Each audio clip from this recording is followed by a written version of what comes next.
folks, and welcome back.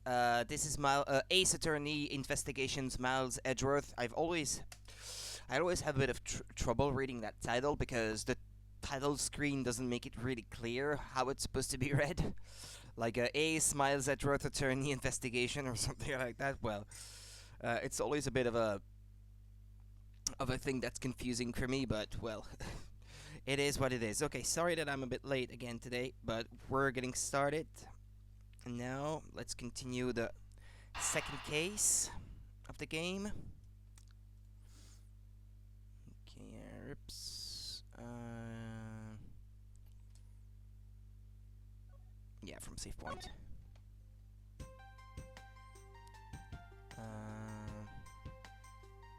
Yeah, sorry. Yeah, don't mind that. It's just making sure that my chat is gonna get displayed on the stream properly. Okay, let's go.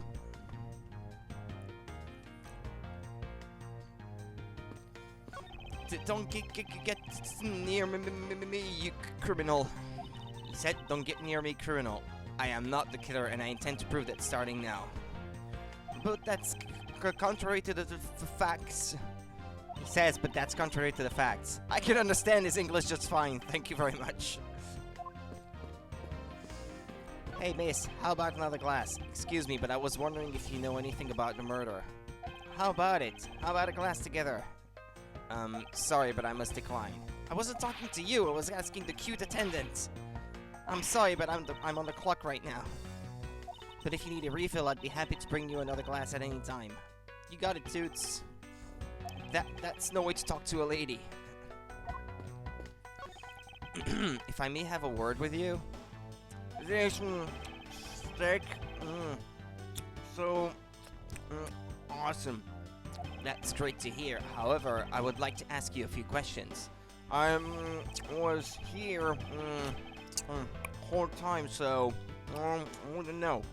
Eat or speak? Please pick one. I think he chose to eat. Yes, I can hear that.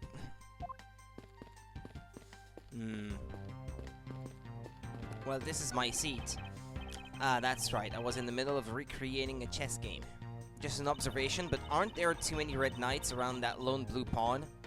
Nonsense. It simply shows that the blue pawn is no match for the red knight's might. Ooh, he looks pissed. Hurry up and investigate. Time should not be wasted. Precious is human time, is how you say it, I believe. This was Mr. Hicks's seat. I don't see the machine Mr. LeBlanc was talking about. Perhaps it's in the elevator? Maybe. We should probably head down to the crime scene now. What if the crime scene is the elevator? You don't need to head down to it. I mean, you can bring it up to you. How did you find your meal to be, Mr. Edgeworth? Come to think of it, I forgot all about it. I must have been asleep or something. Oh, I'm terribly sorry. Let me prepare you something right away. What are you apologizing for, Miss Tenero? I failed in my professional duties by letting a passenger go hungry. Please, help yourself. If you see anything to your fancy, feel free. I think I'll take my time later, after I've solved this case. Thanks. Excuse me, but may I have a word with you? Who is she? You know what? Wanna know what I think? The design of her sprite is too elaborate for her to be just a random flight attendant. I think she's gonna play a big role in this case. Probably. We'll see how it goes. You're gonna have to excuse me, I have to drink because I just finished having dinner and I came up here in a hurry just to get starting stream as soon as possible. Okay, there we go.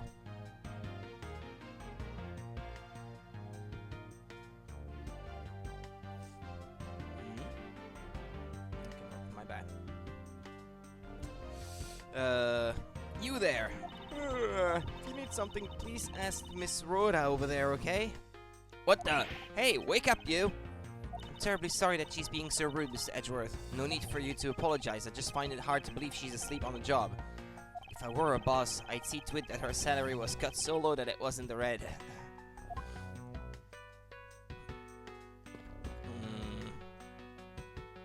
In order to preserve the crime scene, I'm afraid the elevator is not in service. To get to the first floor lounge, we should take the stairs. And where are they?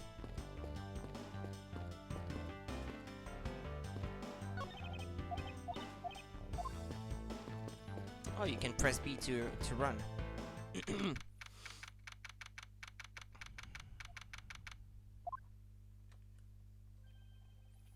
I want to thank you for your help back there, Mr. Nero.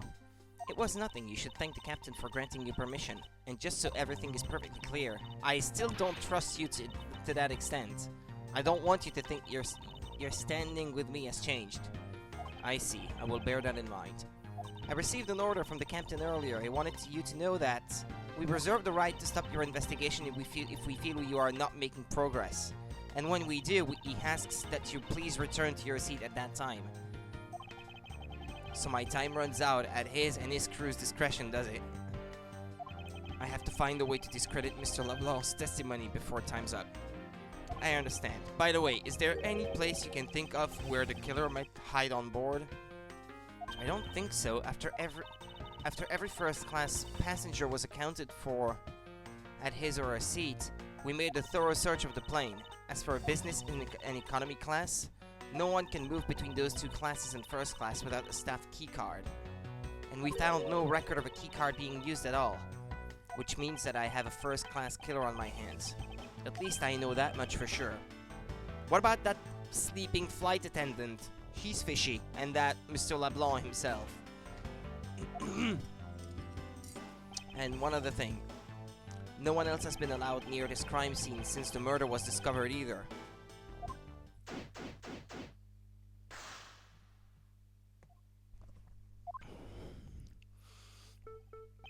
Now then, let's get started. But where should we start from? Let's start with Mr. LeBlanc's statements. The crime occurred between 6 AM and 6:15 AM.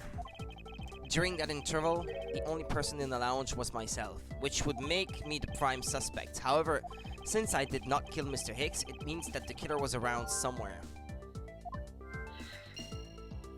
If we are to believe what you say is true, then yes. The first order of business will be to gather information to win your trust.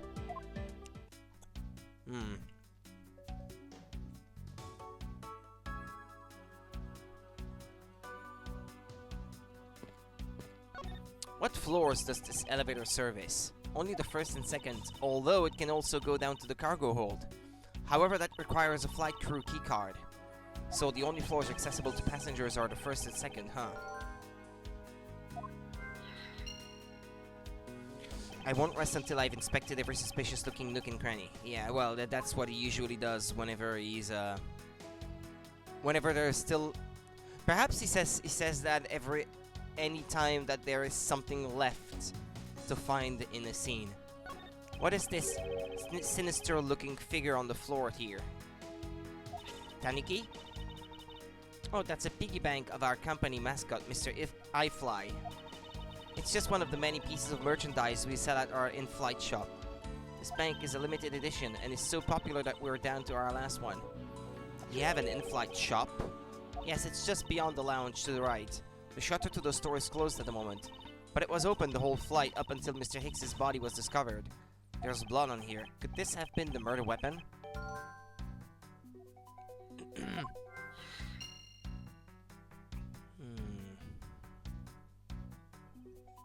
There's no grape juice residue on the soles of his shoes, making it highly unlikely that Mr. Hicks entered this elevator after the turbulence. Or he may have entered the elevator from a different floor and not this one. From a floor where there was no grape juice. Money is strewn all over the floor of the elevator. I would guess it was all in Mr. Hicks's wallet at some point. Well, maybe it was searched for something. Money is strewn all over the floor. Okay, well, I was looking at the magnetic card down there, but I guess... you can't really interact with it specifically. I wonder what was hanging off of this lanyard. Something's missing from this picture. Now if I could just put my finger on it. A badge of some kind? I doubt anyone was expecting to find a dead body in an elevator on this flight. So, Mr. Hicks, he's really dead? Duh, what do you think? Yes, she's trembling, although can't fault her for that when there's a corpse right there. Mr. Hicks, if you're really dead, then please answer yes. I see she's over the trembling now, although a new symptom seems to have appeared. Anyway, I should focus on the victim's body. Let's see. There's blood on the back of Mr. Hicks's head. Could this be the cause of death? Yeah, I could see the blood, yeah. Wound on the back of Hicks's head suggests blunt force trauma. But what caused it?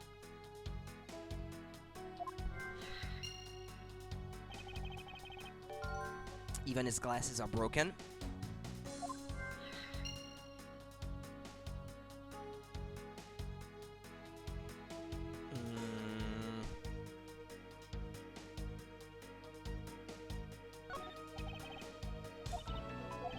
Yeah, okay, it's the same line of dialogue, so I just skipped through it.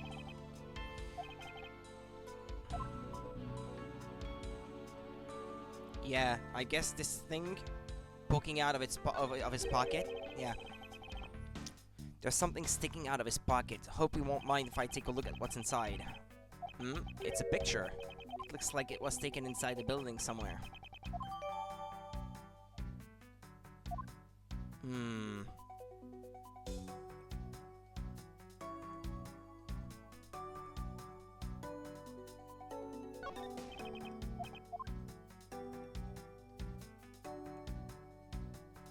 Is there something else I should be noticing?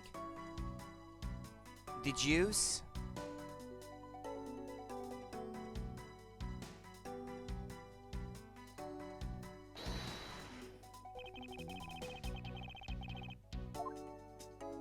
Well, I was thinking of the weapon.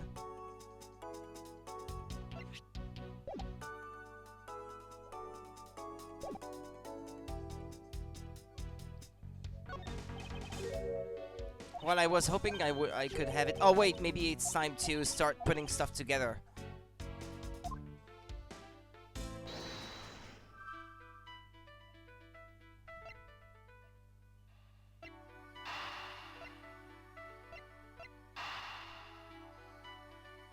That seems obvious. A statue with blood on it lying next to the body of a man who was beaten to death. Oh, Mr. Edgeworth, I think I figured something out. Yes, what is it? The way the blood is on this, it looks like it matches up with the wound on his head.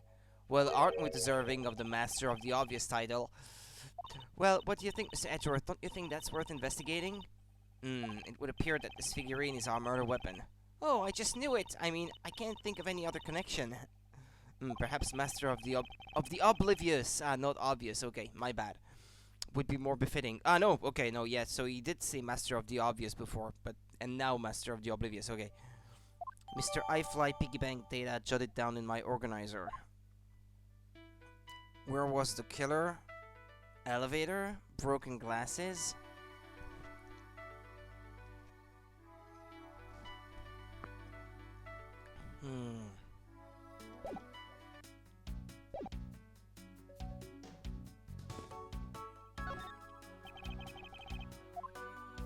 Well, I guess I don't have to point at his head and deduce with the murder weapon. I mean, what do you want to deduce? It's already been deduced what that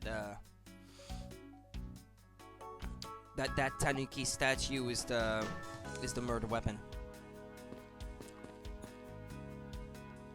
What's with the statues? There's some spilled grape juice in front of the elevator. I assume it was spilled during the turbulence. Oh, we must clean that up or someone might get hurt, but there's also footprints. Aha!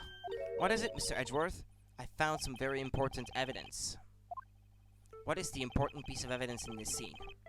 Footprints? Take that! What is it? They're a little smudged, but I think we can both agree that they are a set of footprints. So you think? Yes, these belong to our killer. Oh, then maybe we should check the shoe sizes of everyone in first class. I don't think that will be of any help to us. Unfortunately, the prints are too smudged, which will make it hard to get a definitive match. Well, there is an easier way. Just look at the soles of people and see if they have grape juice on the underside of their shoes, on their soles. Oh, I see. Well, if I put together where was the killer and... Oh, no, never mind. No, okay. No, this is a hint to where he went. Or he or she went. Not a hint as to where he or she was. This toppled over chair. Yet another victim of the turbulence. Ah, no! Look at all that grape juice staining the back. It may not look it, but this chair was extremely valuable. It was? Yes, it was used when the Rocker Pals came to tour this plane. The Rocker Pals leader sat in this very chair. I'm sorry, but what are these Rocker Pals? I can't believe you've never heard of them. They're all the rage. The Rocker Pals are an extremely popular international band. They added the Pals part as they became more popular, especially among teens. Ah, that explains it. I'm not really one for the music of today. Maybe I should ask Detective Gumshoe about them later. On second thought, I can already see how confusing the conversation would get.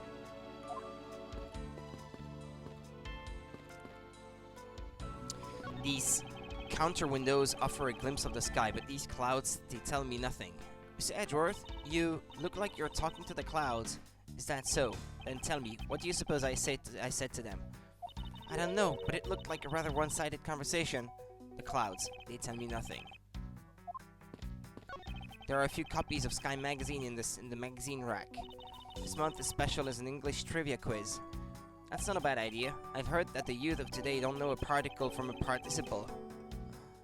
Now, please don't go around confusing people with made-up words, Mr. Edgeworth. Who's ever heard of such a silly word as participle? Case in point. Ah, no, it's gonna be the same lines of dialogue as the other window. There's another door there that I should probably inspect. These bottles and glasses must have been broken by the turbulence. There is quite a bit of broken glass here. Please be careful when passing through the area. Thank you very much for the warning, Mr. Edgeworth. However, no matter how kind you are towards me, know that it does not clear up any suspicions I have about you. I wasn't warning you for the sake of clearing my name. This door leads to the flight attendant's room. But please understand that it's off limits to unauthorized personnel. The room is giving off the scent of women's perfume. One would think the perfume would smell great, however to me it simply smells. Not that I have any interest in what lies behind this door. Perhaps we should return to the investigation, Mr. Edgeworth. Mr. Edgeworth? Sorry, I spaced out for a second there.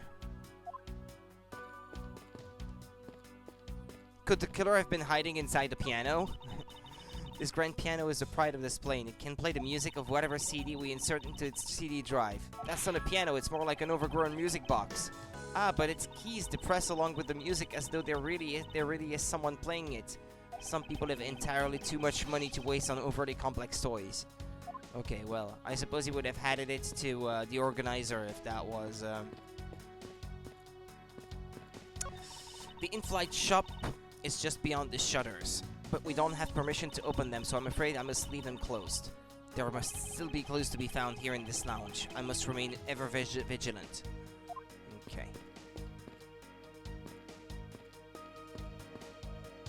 What or who is this? This is a bronze statue of the founder of iFly Airlines, Mr. Hugo iFly. The one on the left is of when he was in his 40s, and the other is of him in his 80s. I see no difference. The man actually aged in the span of 4 decades? Maybe I need to squint more. Ah, okay, well that was not an important clue, I guess. Glasses and candles thrown into disarray by the turbulence. It's been a while since I've seen this big of a mess. It's terribly embarrassing, but I thought it was an earthquake for a second. And I frantically started searching for gas valves to shut off. I guess the shaking of the plane was bad enough to be mistaken for a real earthquake. Not that I would know, since I was unconscious for most of it. In the elevator, maybe? There's something I missed?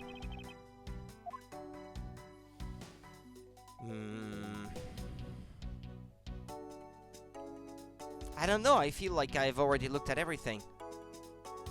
Or am I supposed to deduce something?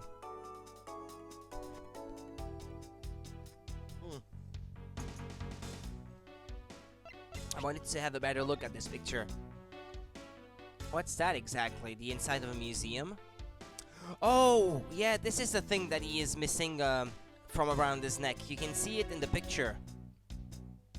It is the device that the guy was talking about. The... What do you... I'm not sure, a calculator or something like that?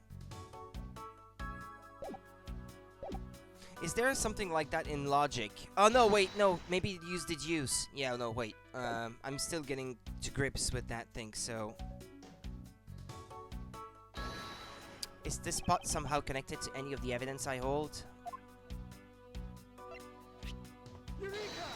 Mr. Hicks's machine is nowhere to be found. His machine? A cell phone, Mr. Nero. Ah, so I guess because it's not here... Yes, I think we can safely deduce that the killer took it. Missing cell phone data. Oh, okay, it was a cell phone then. Jot it down in my organizer. Okay. But it doesn't say investigation complete, so... There must be more.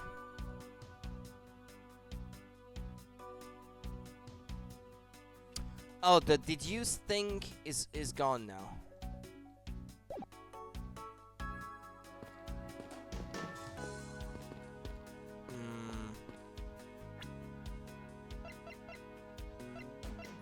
The victim supposedly had one, but it has gone missing. Did the killer take it?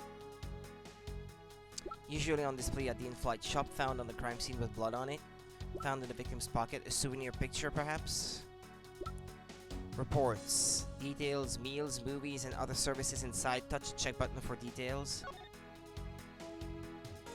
Oh yeah, we know what time the murder took place. I can perhaps put that together with something else. Like the time of the murder, for example. Our departure time zone.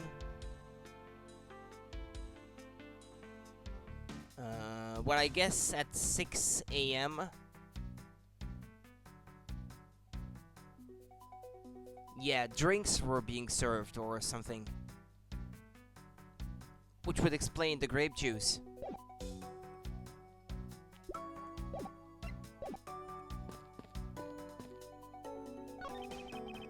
A pity that the bronze statue knows not when good drink has been spilled at its feet. This is a statue of our founder, Mr. Hugo Highfly, who was a big fan of grape juice. I'm sure he would be thrilled if he knew so much grape juice was here at his feet. Is that a hint of hero worshipping I detect?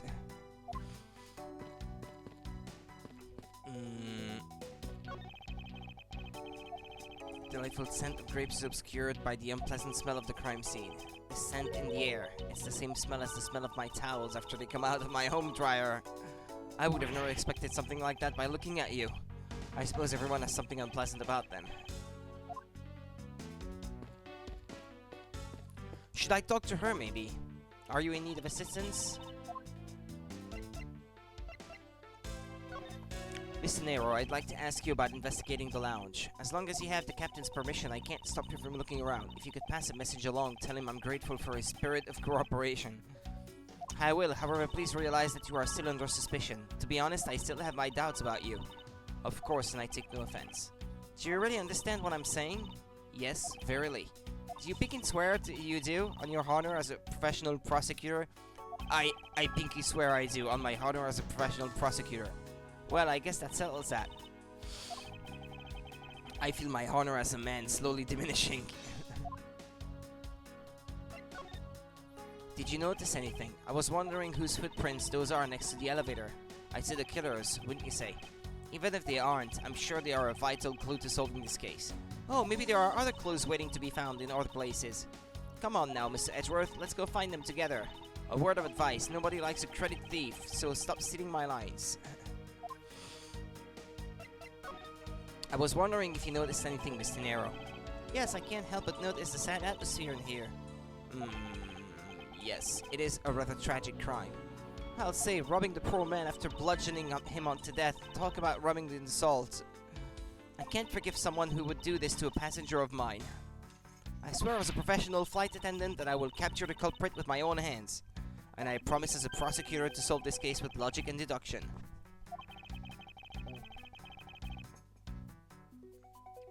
I should go over all the leads I've collected so far one more time. The key to solving this lies at the intersection of my logic and the evidence.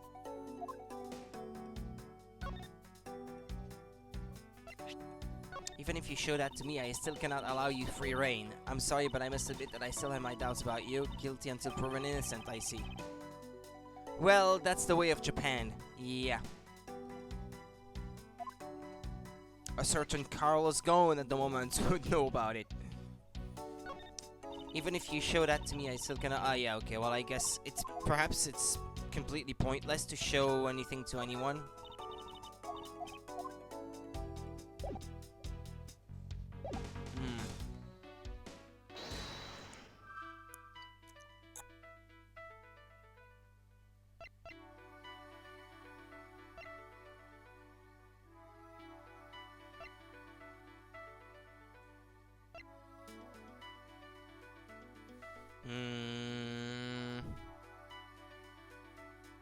Well, maybe the killer was on the elevator?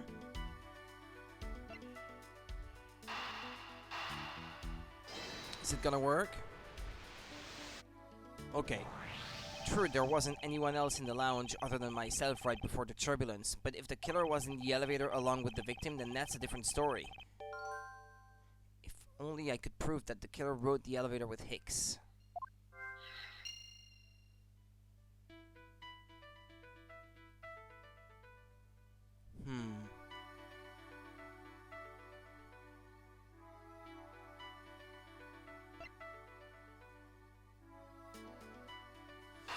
My thought connecting these two together is that there are no grape juice footprints inside the elevator, but there are some leaving the puddle of grape juice, if you see what I mean.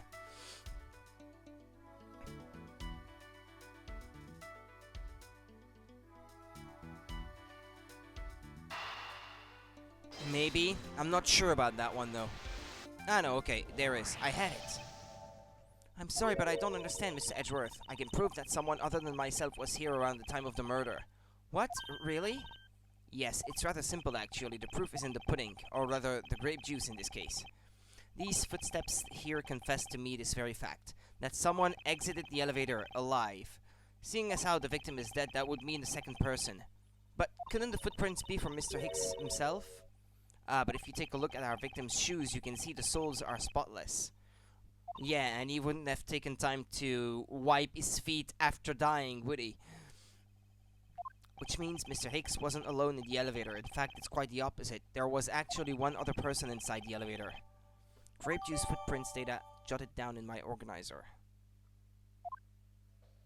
There we go.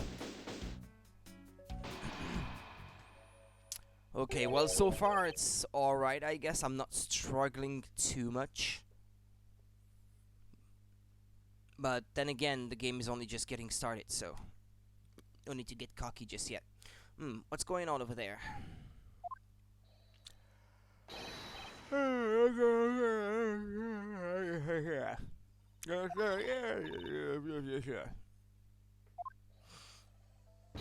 Unforgivable! This is unforgivable! Do you understand what I am saying? The movie is late! It is the same level of bad as if the plane arrived late. But the movie... What?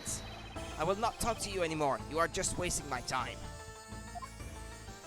What is the matter, Mr. LeBlanc? If there is no emergency, please return to your seat, sir. Do not tell me what to do. I need not to sit down. Well, Mr. Prosecutor, did you prove you are innocent yet? If you would like, I will prove my innocence to you right now. What? Nonsense. Are you saying my eyewitness testimony is mistaken? Not mistaken, merely that there is room for doubt. I'd be most honored if you could please tell me what you saw in detail once more. Fine, suit yourself.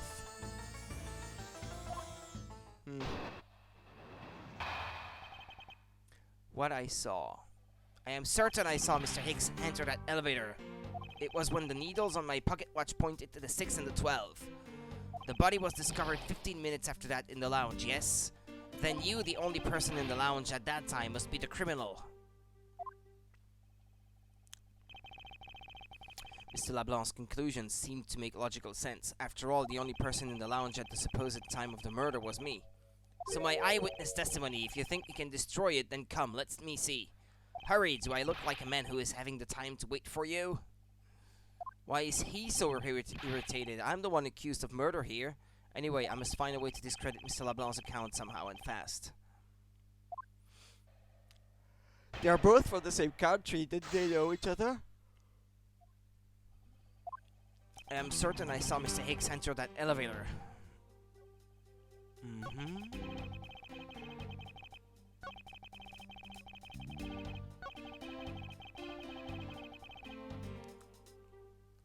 Should I present the footprints?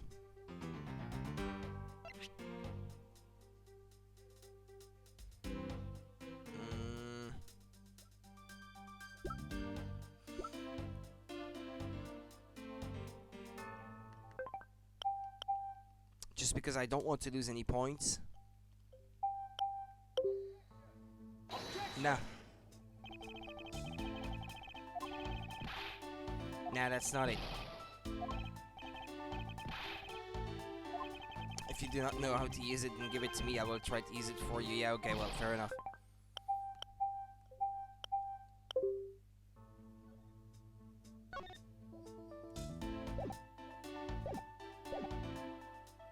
He certainly has a lot of confidence in his testimony. If push comes to shove, I may need to press him for more information.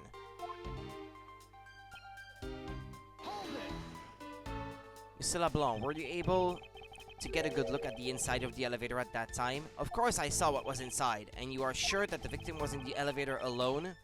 Yes, the only person inside was that Mr. Hicks man.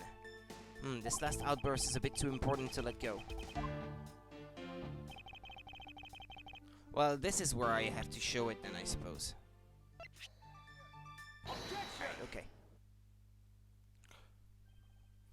Mr. LeBlanc. What is it? There is a very glaring contradiction in your testimony. What do you mean? Please take a look at the area in front of the elevator. There, at the spilled grape juice. Yes, and will you admit you also spilled it with the blood? No, it spilled itself during the turbulence, but the interesting thing here is the set of grape juice footprints.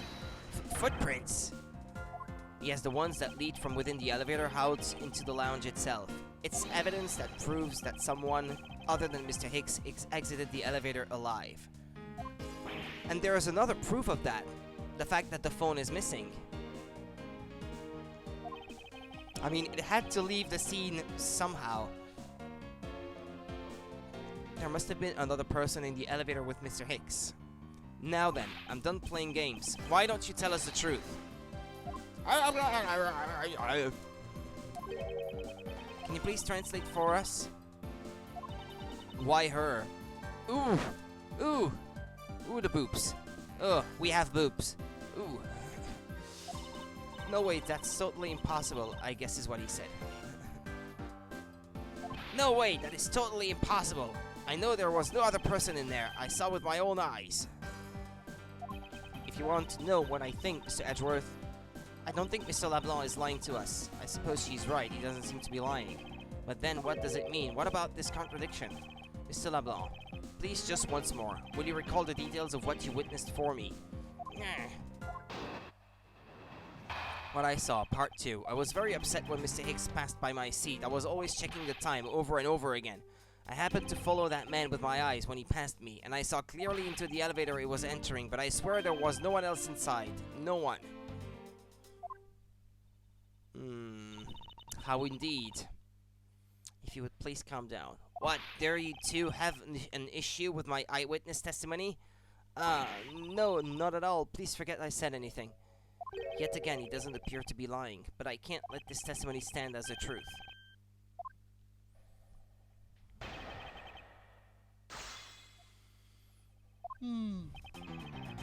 Oh, why was he upset, by the way? So, are you still upset now? He seems to be. I am always upset. The only time I am not is when I have a piece of art in my hands. It's surprisingly easy to believe that about him. But I was even more upset when Mr. Hicks walked by me. Why? And why were you always checking the time? Yeah. Because something unforgivable was happening. Come to think of it, you were yelling about something unforgivable earlier. I was giving a complaint to the attendant about the movie starting time. Return back to me my time. In money, you understand the point. Movie? Is he talking about the in-flight one that's mentioned in the magazine? Ah, I can see where this is going. The brochure says that, or the magazine says that, the time indicated in the magazine is the time of the area of departure. So if his watch is set to a different time zone, he would expect the movie to come at a time when it's not supposed to come. So, I mean, I guess this is the reason. Yeah, all times shown correspond to our departure time zone. A summary of the plot and the start time. Interesting. They were supposed to show License to Love, Laugh, Maim, and Murder. I cannot see that movie in my country. You can only see it on international flights. I looked forward greatly to that movie. I checked my pocket watch whenever possible so I would not miss it. I even set my pocket watch to the destination time when I came on board. They're spelling it out for you. So my watch is not wrong, it matched the schedule. But the movie was still late, very, very late. So that means he didn't see the person get onto the elevator at 6. It was a different time then. There is also that to consider then. I'd like to ask you a little more about it, if that's alright.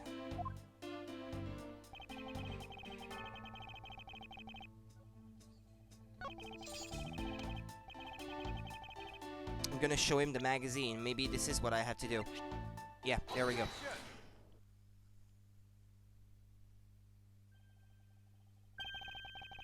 Mr. LeBlanc, you said this just now in your testimony.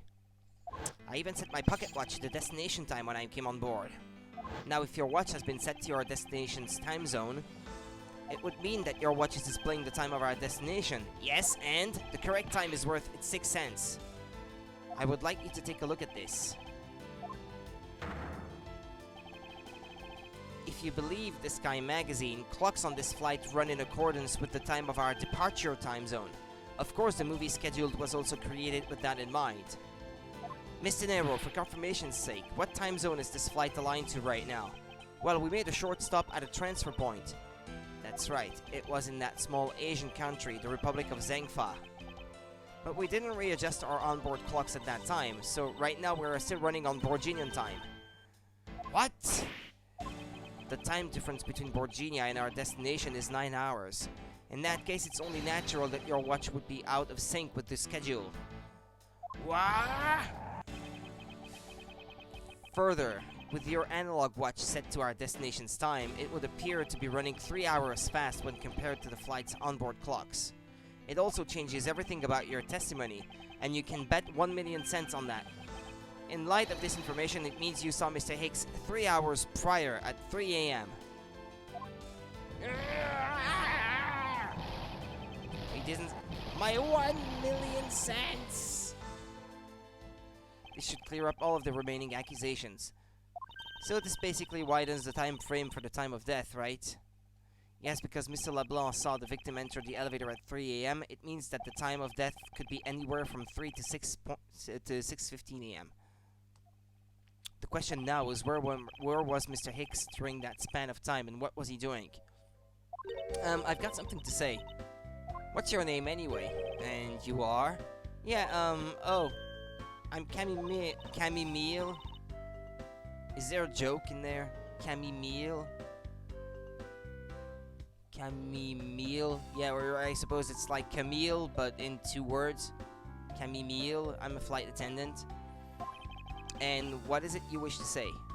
What, I think your story is a little different from how I remember it. What do you mean, Camille? I saw Mr. Hicks sitting in his seat at 5 a.m., you know? What? How can you be so sure of the time?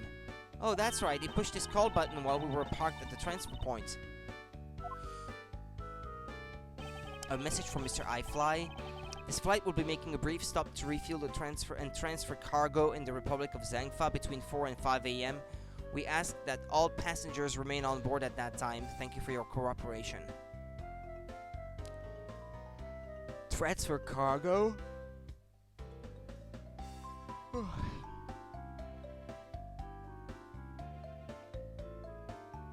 present for our readers. Supers class? What? Juice? 2. I don't know, because there's the text in front. It's hard to read what's behind the text. Yes, it was from 4 to 5 a.m. according to our clocks. And during that time, did any of the passengers leave, or did any new ones board this flight? No, not a single person got off or on in Zengfa. What about the flight crew? The few who were handling the cargo transfer might have temporarily gone on or off. But eventually everyone, including Cammy and myself, came back on the plane. So basically I can assume that no one left or got on since our initial takeoff. Interesting, I should keep that in mind. Refueling in Zengfa. Yeah, and I answered this call. I can tell you Mr. Agby Hicks was there in his seat when we took off again at 5 a.m.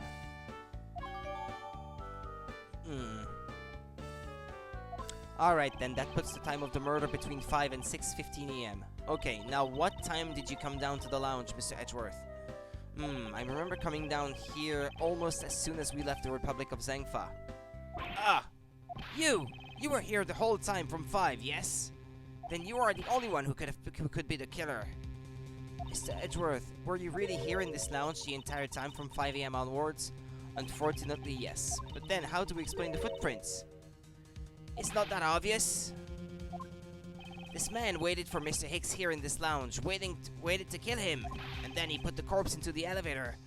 That is when the turbulence happened. My eyewitness testimony may have been mistaken. But what time I saw Mr. Hicks enter the elevator on the 2nd floor does not matter, because the entire incident concluded here in this lounge. Everything happened in this lounge. Is that what you really believe, Mr. LeBlanc? Do you have another idea? I simply feel that there is something out of place in the scenario you presented. Is there something that can tie this crime to a location other than this lounge?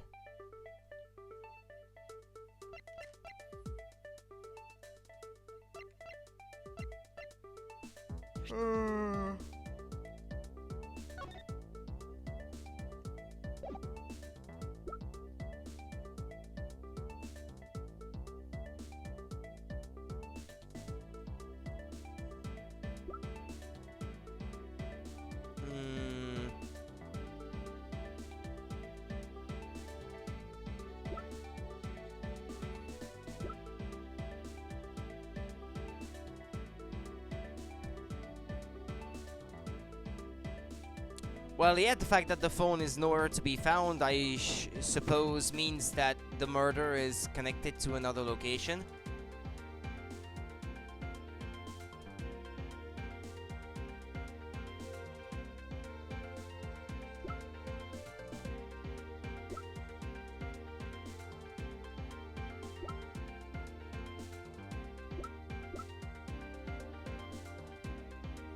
Or maybe this, the fact that the murder weapon comes from the in-flight shop. That seems to make more sense than the cell phone. The murder weapon, this little piggy bank, is sold at the in-flight shop. It is sold there and only there, and is not displayed here in this lounge. How then did it find its way here? Don't you find that a tiny bit suspicious? Such a trivial point. It only means you prepared it, taking it from the shop first before coming here. It doesn't prove you are innocent at all. Is there no way to win with this man? Hold it! If I may. What is it? You see, well, it's just as Mr. Edgeworth says. Oh, and why do you know this so well? Well, it's just that piggy bank was there in the shop. I saw it with my own eyes. And when was this? It was maybe around 5:40 a.m. Isn't that just before we hit that patch of turbulence? That's right. You were in the shop just before the turbulence? Yes, I was. Come to think of it. Miss Tenero, when I found the body, I believe you came out of that door. Yes, I did. And what is beyond that door? That's the flight attendant's room. Then you were on the 1st floor.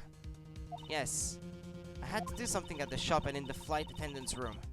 So I went to the shop first and then to the flight attendant's room. Are you saying you passed by me at some point?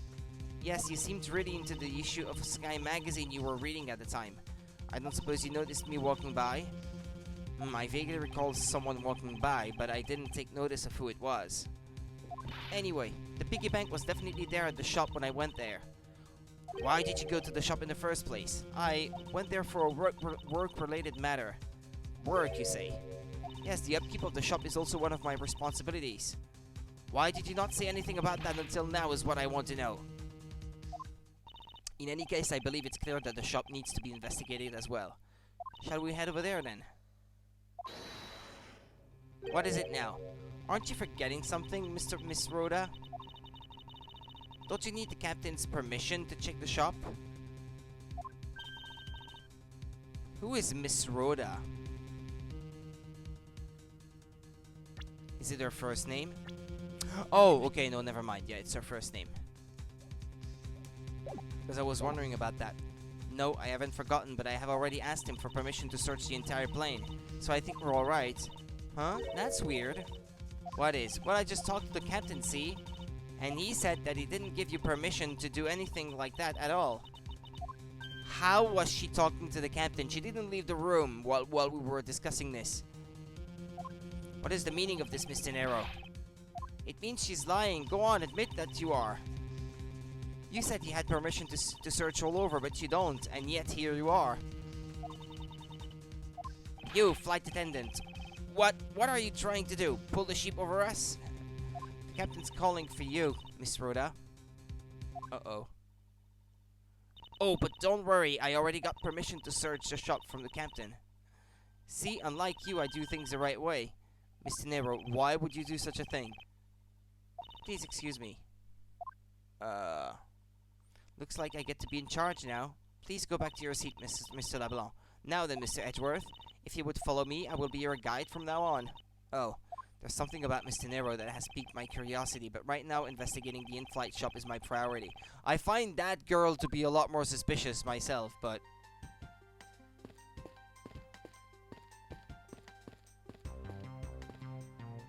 Miss Meal about investigating the in-flight shop. You're of no use to me asleep. Wake up. What's up? I need you to come with me so I can search the shop.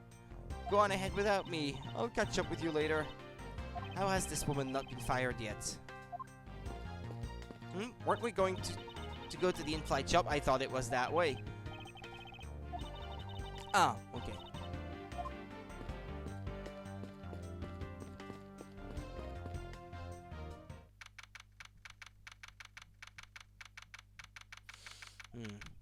So this is the in-flight shop. It's quite a mess in here. You think? Guess I'll have to clean things up then. Teehee. Hold on, you can't clean up a potential crime scene.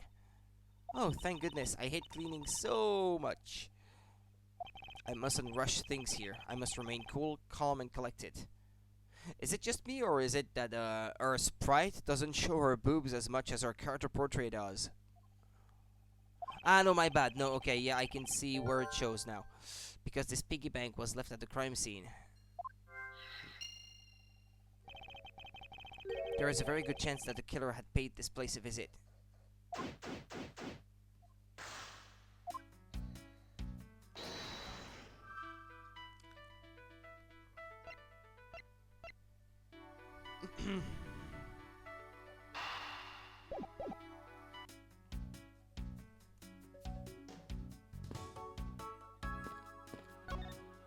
I don't know much about this shop, but you can still ask me about whatever.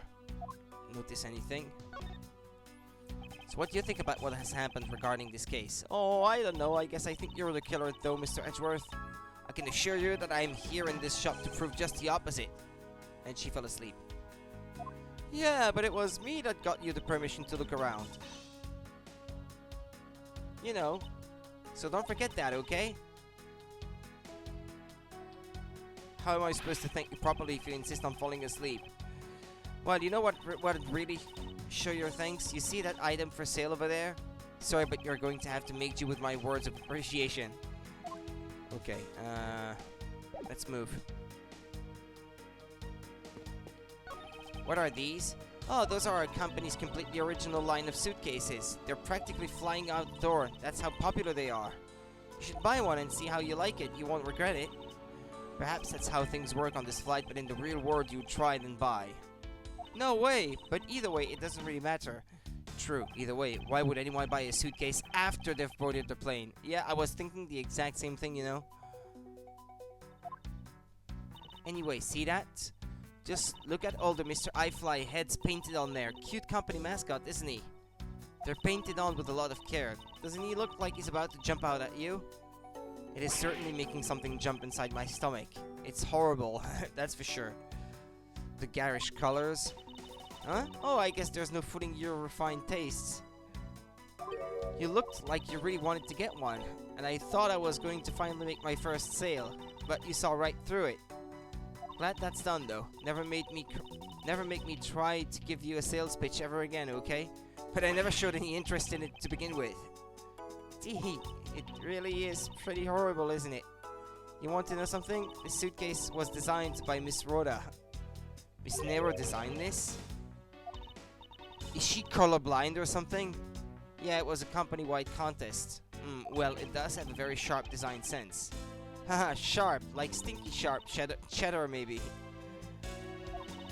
I really have no idea why the bigwigs decided to go with it. It's so bleh.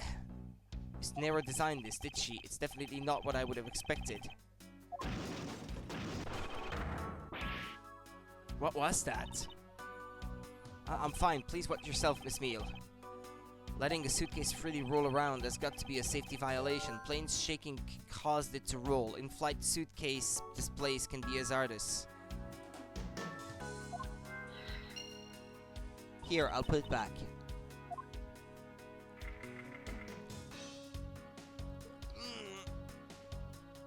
Oh, I'm so tired. But I have to keep going through this. Inside this display case is a row of lifesavers and life vests for sale. They sell a lot of those when there's some kind of accident or something, but some people buy them even when nothing's going on. How about it, Mr. Edgeworth? Care to buy one? I sense that this shop is one shopper away from being sued.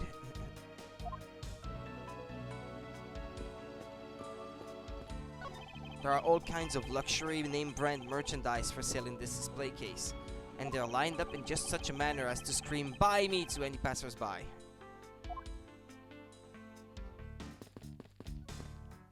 Stuffed toys just like the one Miss Meal is holding are on display here.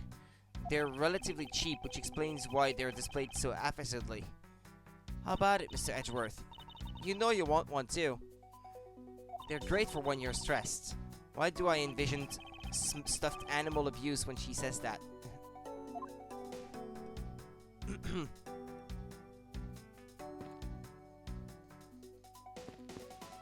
Okay, so that would be the display case from where the murder weapon came from. The glass from this display case's door is shattered all over the floor. And it looks like there's nothing on display inside either. Wait, actually I think there is something. What's this? A mini captain's hat? I swear I've seen one of these before. Doesn't it come from the statue itself? Like, wasn't there something like that inside the magazine? Hold on. Yeah, see? Mr. iFly is supposed to have a hat normally.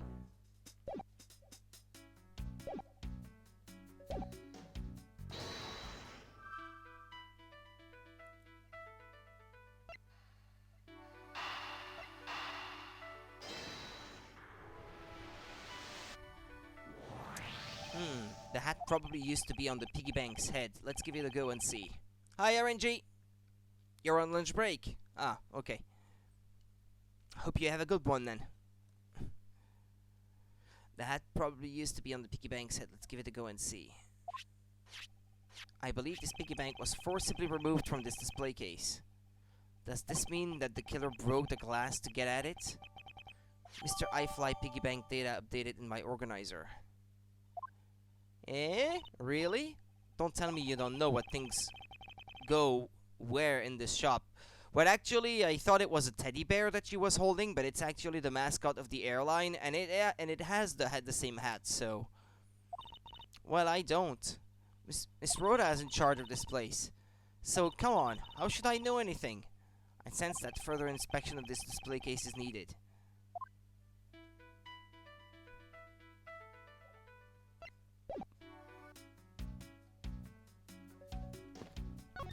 I won't rest until I've inspected every suspicious-looking nook and cranny.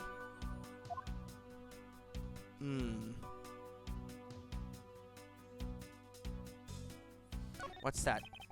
Is this the same man as the one portrayed by the statues around the elevator? Yeah, that's a paperweight of the founder of iFly Airlines, Mr. Hugo iFly. On the bottom shelf we have the cute one, the middle shelf is the realistic one. And on the top shelf, that's the floral version. Floral? Are you sure about that? Let me guess, you just said the first thing that came to your mind, right? Looks like I hit the bullseye.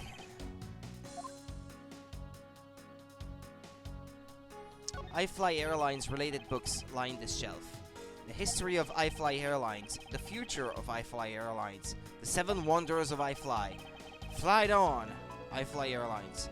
Working name, Goyer Airlines. I love flying. The titles make it very clear that they won't be making the top sellers list anytime soon. Let's see what's left in that display case. The glass on this door is broken. Perhaps it was the killer who broke it in order to take the piggy bank. But it's a bit odd that the inside of the case is so devoid of glass shards. Plus, the glass broke rather cleanly.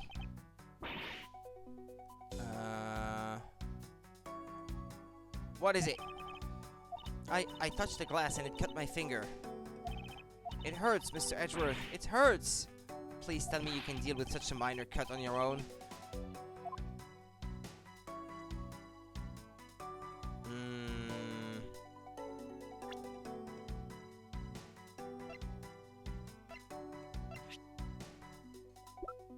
What should I deduce?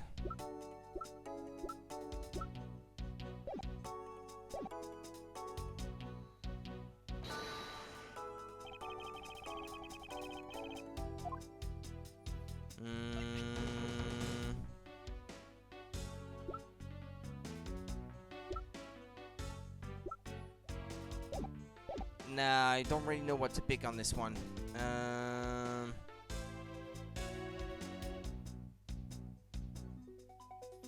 The glass on this door is broken. Perhaps it was the killer who broke it in order to take the piggy bank, but it's a bit odd that the inside of the case is so devoid of glass shards.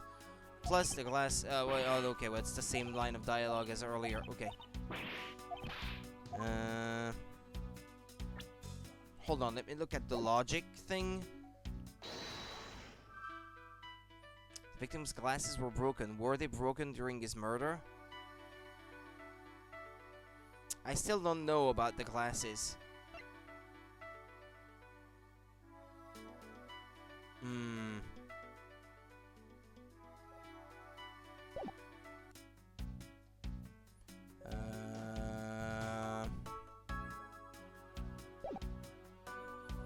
Well, can I look at something else? Maybe. There is a wide selection of souvenirs for sale in these display cases. You know what I'd suggest? Sorry, but I have no intention of buying souvenirs on this trip. Okay then, how about you buy something for me then, as a present? I can't think of a single reason why I'd want to buy you anything, but I've had my eye on that pendant for such a long time. Try paying some attention to me when I ask you something, and then we'll talk. Does she have anything else to say? Oh, about the shop, okay. I cut my finger on those bad pieces of glass. Don't blame the glass for something you did to yourself. Just be more careful. Same to you. You're the one walking all over broken glass. You're sure you're okay? I'm fine. Any glass I walk on, I crush. Like this. That's nice. Please be careful around the display case, okay? Wouldn't want you to get hurt. Compared to the glass around my feet, the inside of the case is nothing to be afraid of. After all, no glass fragments appear to have ended up inside. Then I guess even you can tidy up the case, right? Perish your thought.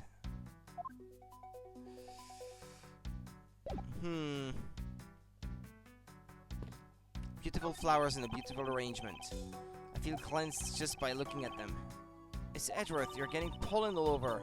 Oh, excuse me. Yeah, well, what about the glass that's on the floor?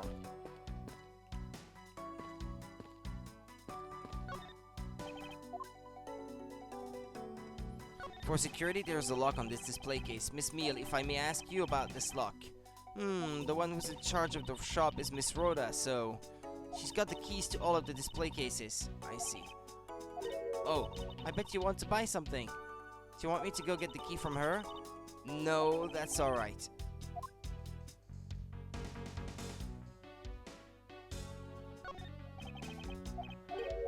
Yeah, she cut her finger, blah blah blah. It's the same thing as earlier.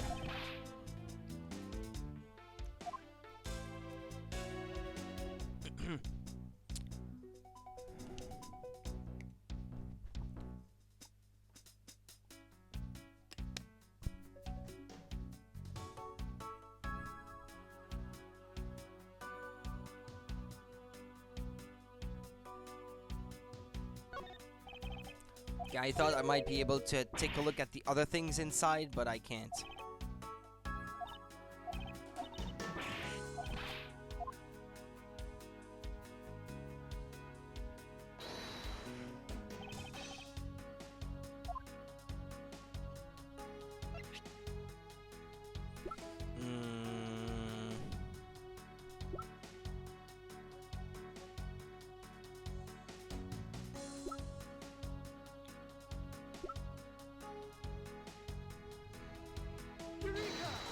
There's definitely something very unusual about this. About what? If the killer had broken the glass to get at the Mr. iFly bank, there should be shards of glass inside the case itself. Oh, I see. Yeah, I guess it'd be like that. However, there is not a single piece of glass inside the display case. Nope. No, there isn't. Which means that the glass was broken from the inside out. The piggy bank must have fallen over from the turbulence and right through the glass. Yeah, that's for sure. There's so much glass all over the floor. I'm willing to bet that this hat was knocked off its head at that time too. Eh? That's nice. Which leads me to believe that the killer took Mr. Highfly from here after the turbulence. The plane shook so much during it that it made a huge mess of the shop. That might give a clue as to the time of the murder also. What time did the turbulences hit? Wasn't it around 6 AM? Something like that? Mr. iFly piggy bank data updated in my organizer. And she's back to sleep. She is making me sleepy. Take your power naps on your own time, Miss Meal, and listen while I'm talking. But the murder occurred before the turbulence, which rules this piggy bank out as the murder weapon. So you mean the bank's not the real murder weapon? It's a fake? Yes, at this point that is a very real possibility. But then what if when the killer went to take Mr. iFly, they broke the glass by accident? The display case is locked, so that's highly unlikely. Yeah, but there's one person who could have. Oh, and who would that be? Miss Rhoda, of course. I think she's very intent on trying to put the murder on her back. I mean, she seems to want to attract suspicion to her. Like, very, very proactively. I mean, she's the one in charge of this place, so she has the keys to everything. Miss Rhoda Tenero.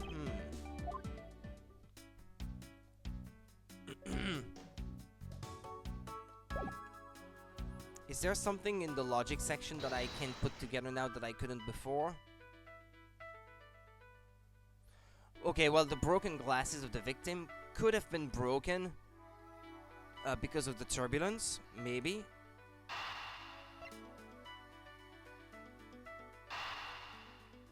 I'm gonna try, but I'm not sure that this is necessarily what happened. No, not exactly a shining example of the perfect line of logic. Okay, well. Hold on then.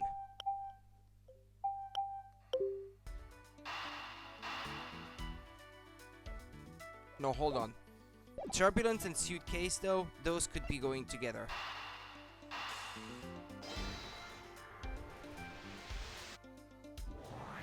Yes, there is definitely something wrong here. What's with the sudden yelling? Tell me, Miss Meal, don't you think there's something strange about these suitcases?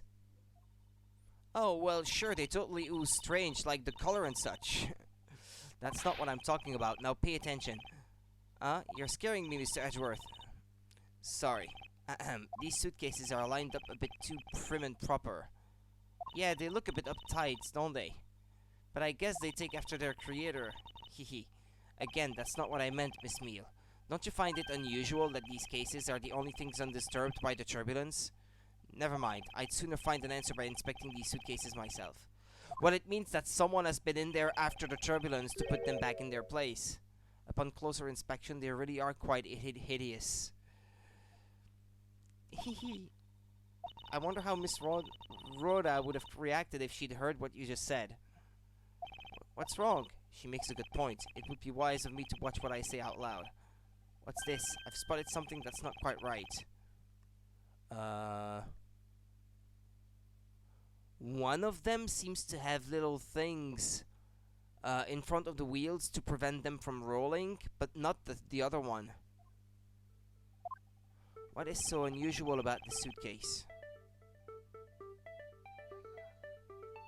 This one couldn't be rolling. This is what is so odd.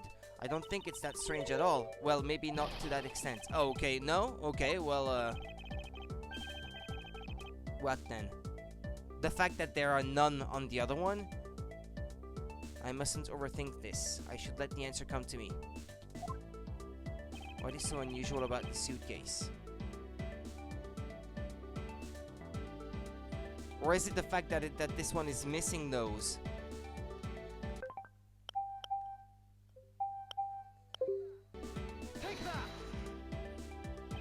There's something very peculiar about these wheels. Huh? As in, there are no stoppers in place on these. Well, you would know since you just saw that one rolling.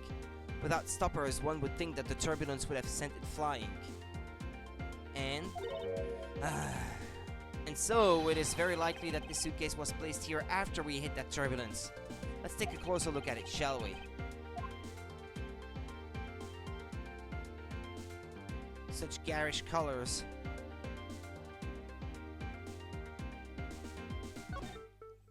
1200 price tag. Not exactly priced by someone with a conscience, I'd say.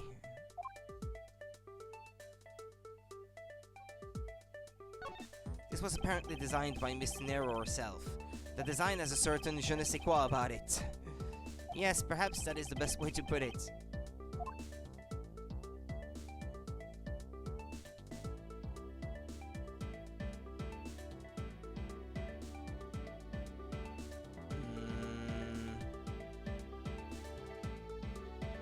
The label? I know the price tag, yeah. Well, I already looked at that.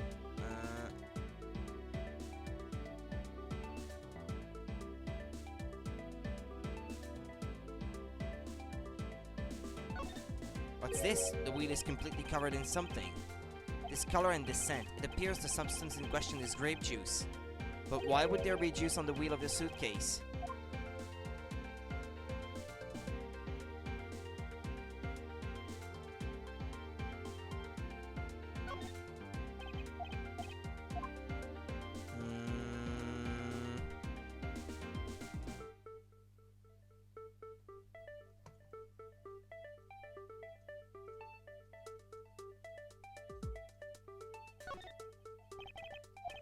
Can we open it, by the way?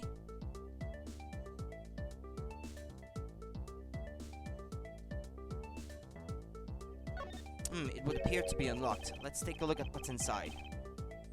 A piece of cloth. And it's soaked with blood. Ah, it's blood! It appears that the suitcase is very strongly tied to our murder after all.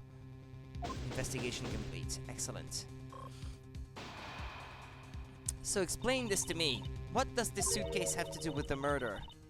I believe it's pretty safe to say that the killer used this suitcase in some manner, such as to move something perhaps. But aren't you just talking about the cloth then?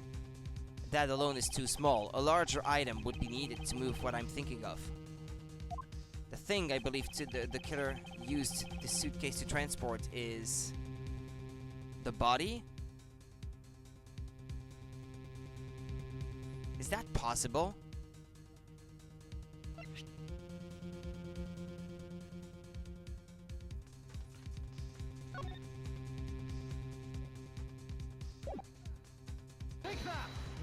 Something that would fit inside a suitcase that is also covered in blood. Sounds like a dead body, doesn't it? Ah, there we go. iFly suitcase data jotted down in my organizer. Bloody cloth data jotted down in my organizer. But, in light of this, I'd say that Mr. Hicks was moved into the elevator from someplace else, which means that the murder was committed in an entirely different location. So you're saying that after moving the body into the elevator, the killer brought the suitcase in here and just left it? Exactly. What is it? Nothing. Just that I was thinking about what Miss Rhoda said about coming here for something. Well, what I think is that maybe in the cargo hold? Maybe this is where the murder took place? If we find blood down there, that would explain it. Hold on. My feet are feeling cold.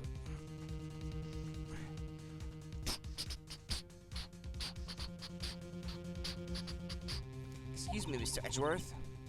Who's that? Ah, Mr. Nero.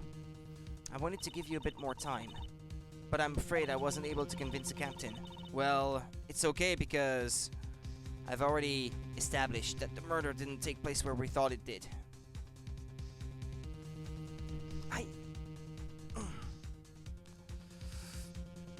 I'm afraid I wasn't able to convince the captain. I'm very sorry, Mr. Edgeworth, but the captain feels that he has allowed you ample time. He says that he'd appreciate it if you could wrap it up here and return to your seat. I understand his sentiments, however, if I'm not allowed to complete my investigation, the crime scene may become contaminated by the time we land. If I must stop, then I insist I be allowed to oversee the preservation of the two sites. Under your supervision, of course. If that's your only condition, then I believe we can accommodate your wishes. I'm here to assist you in any way that I can, Mr. Edgeworth. Sounds like fun. We can camp out and watch over everything together. I found proof that the real crime scene was not in the lounge. And I have enough evidence to prove myself to be innocent of any wrongdoing. And yet, regarding what Miss Meal reminded me about Mr. Nero, I can't allow my investigation to end here. The truth must come to light.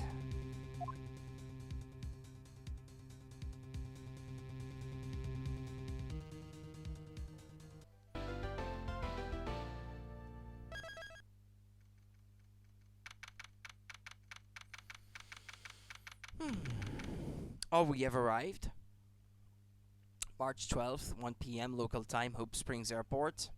I know that once we had landed, I'm supposed to let the local police take over. And thanks to Mr. Nero and Miss Meal, I was able to preserve the crime scene. But I just can't shake it. I wasn't able to talk with Mr. Nero in private, so I'm left wondering just what was she up to? Why did she do what she did? There must be a way for me to continue my investigation. I've been expecting you, Miles Edgeworth. Huh. There she is. Franziska. I thought you were still in Germany. I go where I am needed, and wherever there are criminals to be caught. Her name is Franziska von Karma, the daughter of my mentor, Manfred von Karma. She, like myself, is a prosecutor. Are you heading up this case? It would be a bit of a relief if you are. Don't you try to flatter me, Miles Edgeworth. I'm placing you under arrest. What? It's quite frustrating, actually. I had hoped to exact my revenge on you in a different venue. But I'll have to take what I can get. I never thought I'd see the day when a disciple of the House of Von Karma would become a criminal. Have you no shame? Wait, it has all been a big misunderstanding. I didn't kill the victim. A misunderstanding? I heard all about the murder over the police radio from the captain himself. You waited for the victim on the first floor and then beat him to death. Franziska, do you honestly believe that I killed that man? I suppose I should reserve judgment until after I have investigated this for myself. I can put your arrest on hold until then. That's as it should be. Huh, I don't need a lecture on how to perform my duties from you of all people. To be perfect in every way, the fulfillment of that creed alone is all I strive for. Well, I have my own creed which I must fulfill, so why don't we solve this together? I have to get going. The crime scene awaits. Don't you dare leave town. Trust me, I had no intention to. Detective Gumshoe! Yes, sir. Too slow. Ow! Listen up, I'm leaving you in charge of watching this man. Don't mess up, understand? Mr. Edgeworth, I'm supposed to guard him? A simple yes or no, detective. Yes, sir, understood, sir. You just leave it to me. Miles Edgeworth, if you interfere with my investigation, I'll arrest you on the spot. Are we clear? Now then, if you'll excuse me. Good to see you again, Mr. Edgeworth, sir. Boy, am I glad to see you're okay. Thank you, detective. I believe in you, sir. You can lean on me. I'll get you through this. I have to admit, I'm a bit curious as to what Francisca is up to. Maybe I should ask the good detective. Very well. In that case, I have a few questions for you. Oh, that music. I missed it.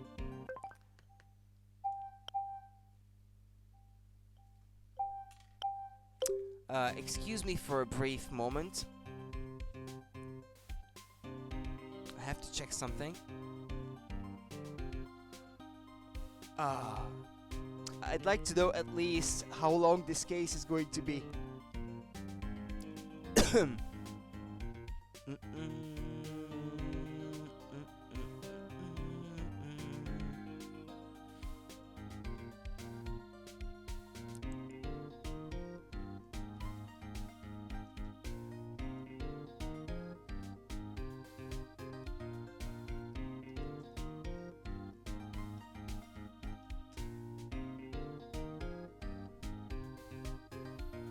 Yeah, it's always super slow when I'm already streaming.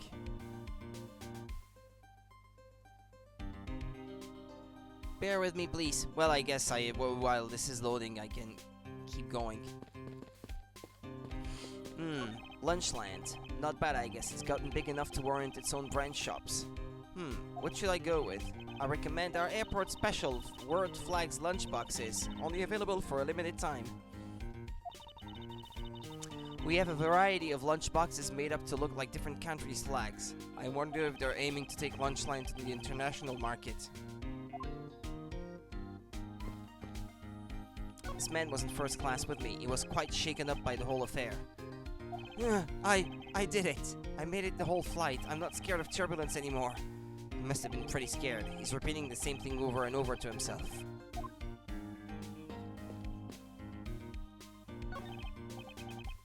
Oh, I was trying to talk to the guy.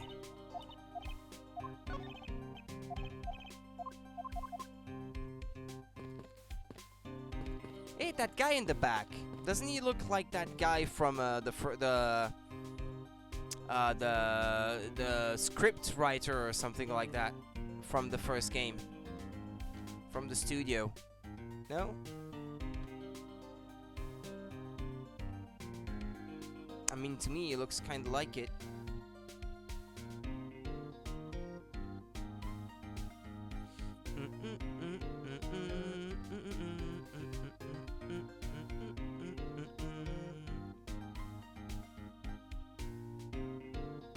Okay, yeah, I'm only like a quarter of the way through the case, so yeah. I'm not gonna be done with this one today, I suppose. Seems to be taking longer, this one.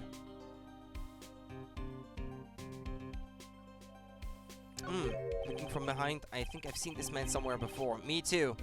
Nom nom nom nom nom nom. In Soviet Russia, World Flags lunchboxes eat chew. Yeah, it's him. I knew it was him. I don't remember his name though. Found it, lol.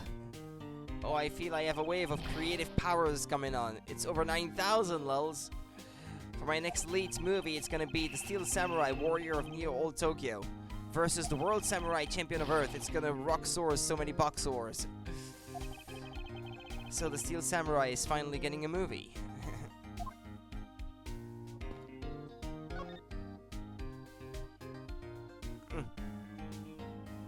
So, how is the initial investigation going? We just shipped the body off to the coroner's office, and we're taking statements now, sir. That sounds like Francisca. She was always good at quick responses to a case. I'd say she was a little too quick, sir. Huh? How so? I rushed on over as soon as I got word of the affair, sir, but somehow, when I got here, Miss Von Karma was already here barking out orders at everyone. It was kinda creepy, as though she knew there had been a murder or something, and had come in advance to await your flight's arrival. That is sort of odd. She did show up rather quickly and out of the blue. Plus, I still don't know why she's here in America. There must be some backstory to all of this. This Volcara just kind of popped up at the prosecutor's office about a week ago, sir. Something about chasing down leads related to a certain incident. No details? It's kind of top secret, so she can't talk about it, even with me, sir. Knowing her, the only type of talking she likes to do is with her whip. Plus, I doubt the top secret part was what stopped her from talking to you, Detective. Although I wonder if her case has anything to do with mine. Anyway, that's about all the info I have, sir. We should find out more as we investigate. Yes, it is high time to resume my investigation, starting with talking to the people involved in this case afresh. Yeah, well, what about the kid there, by the way? What a view of the planes preparing for takeoff. I want to ride the plane someday and go overseas. Have you never been to another country before, Detective? Nope, not yet, sir. I don't even have a passport. But I've been saving up for that eventual someday, a penny a day to be precise. At that rate, he won't be making any trips until well after retirement.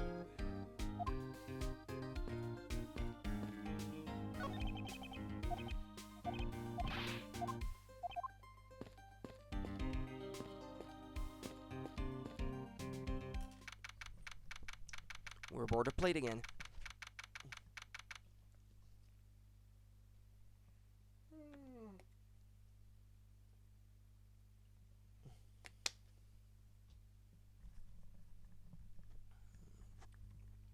Okay, well, that weird flight attendant is still there. So you must be the captain. Why, yes I am, and who might you be? I am the prodigy prosecutor, Francisca von Karma, and I have a few questions for you. Ah, don't you dare, Captain, getting friendly with another woman. I'll never forgive you if you do. What are you talking about? I only have eyes for you, my dear Cammy. I wouldn't bet money on our dear captain to be much of a reputable person. Sure you don't want to ask the captain some questions, sir? He was in the cockpit the entire time. I highly doubt he would know anything of use. Anyway, I liked to leave that type of witness to Francisca and her whip. Well, it's Miss Rhoda that we're most interested in. Ah!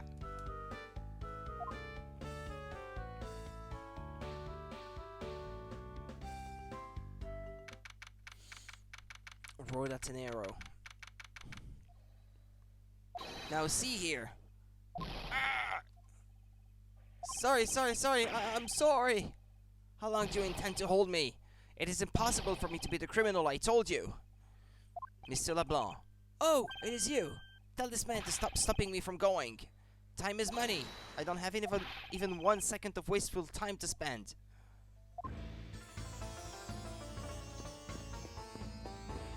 Okay. See this bar? Looks like we can't go back Beyond here, sir. Plus, the body has been sent off to the medical examiner's office for an autopsy. Got a piano on this plane? Hey, do you think I can try it out, sir? I think you would know better than to randomly touch things at a crime scene, Detective. Besides, I didn't know you knew how to play. Of course I do, I'm practically proficient. Interesting. The things you learn about people on a daily basis. I can get do and re to come out just right, sir. Two notes does not a proficient pianist make, Detective. The way it was phrased had me perplexed for a moment.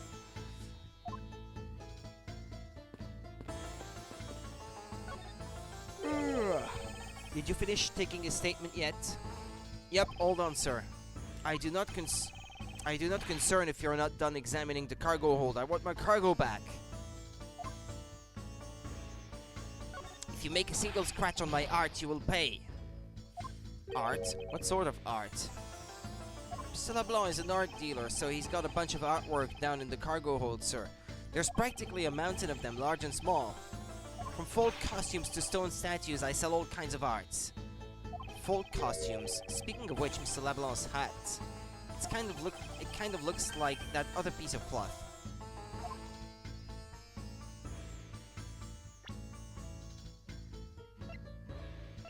Actually, it does, I guess.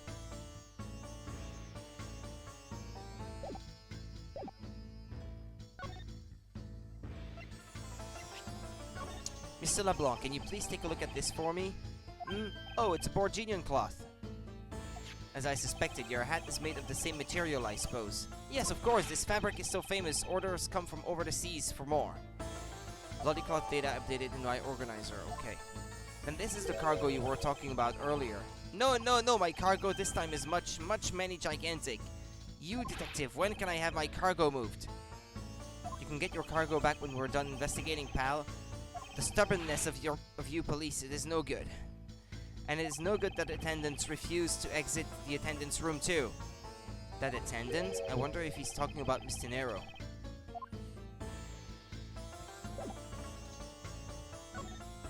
What did you mean by that attendant, Mr. LeBlanc?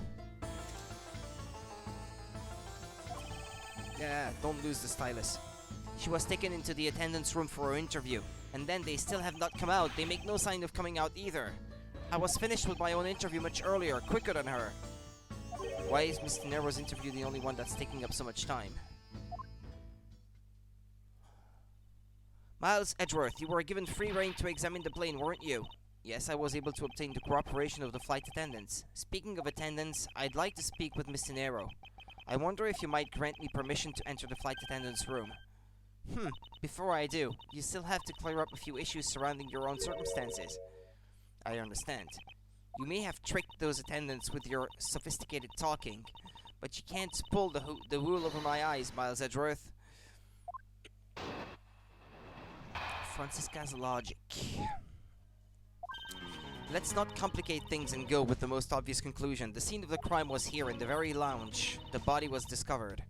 From the time the victim was seen calling for an attendant until his body was found, the only person in this lounge the entire time was you, Miles Edgeworth. This unmistakably makes you the likeliest suspect.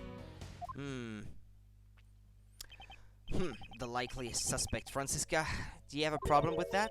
No, but it's not like you to use such vague wording. You're usually a bit more absolute. I'm simply trying to watch out for you. Or is my kindness too hard for you to comprehend? Thank you, but your leniency is unnecessary, for I will prove my innocence soon enough. If I want to continue my investigation, I'll have to break your line of logic fast.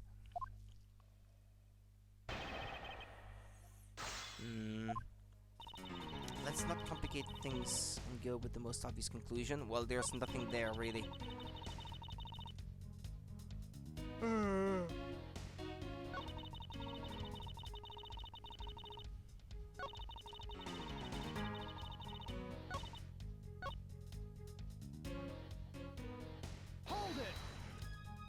So tell me, Francisca, do you know all there is to know about the crime scene? I know all that I need to know in order to arrest you, and nothing more? Are you saying there is more I need to know? Ah, why did you whip me, sir? Sorry, Scruffy, my hand must have slipped. It would appear that Francisca doesn't have all the facts in this case yet.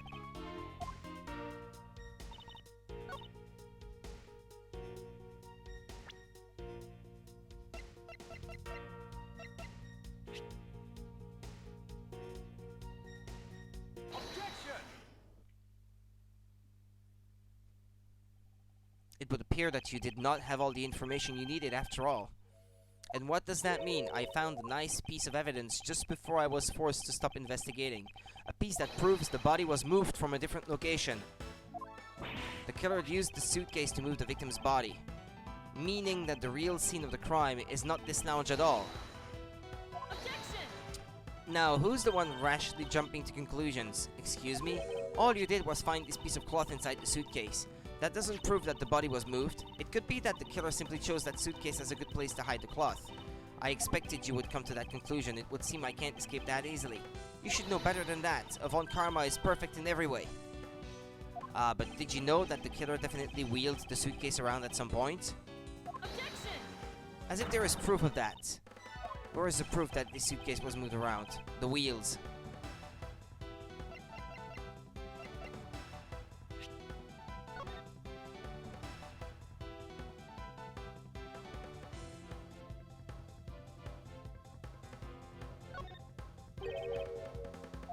Can I present this? Take that! All it takes is one look at this and you'll have your answer. Indeed, I have my answer now. That you are an ignorant whippersnapper. Oh. Or rather that you are the unforgiving whippersnapper. Okay. The suitcase ended up in the flight shop. In the in-flight shop, but where did it come from? The answer should become clear if I just think about the path the killer took. Where is the proof that this suitcase was moving around?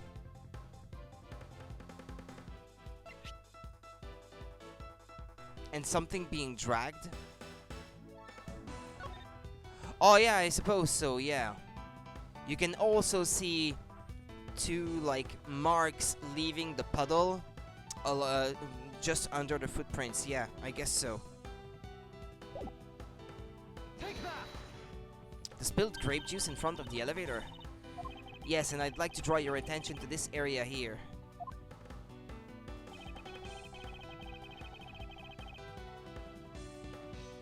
Take that! This mark here, wouldn't you say that it looks suspiciously like tracks from two wheels? I suppose. Further, there is also grape juice residue on the wheels of the suitcase. This means that the suitcase containing the victim's body definitely passed through here. I suppose this means that the killer did move the victim's body from somewhere else. I'm glad you've come to your senses. Objection! Not so fast. This still doesn't put you in the clear. Not by a long shot. Francisca's logic part 2.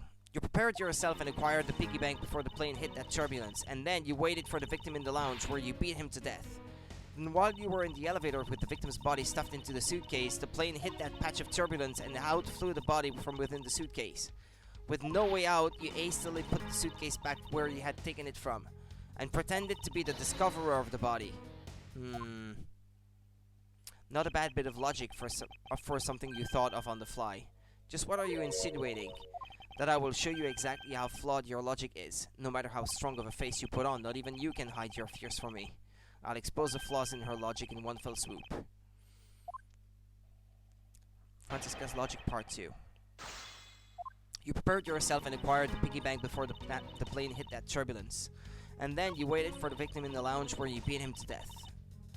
Then, while you were in the elevator with the victim's body stuffed into the suitcase, the plane hit that patch of turbulence and out flew the body from within the suitcase.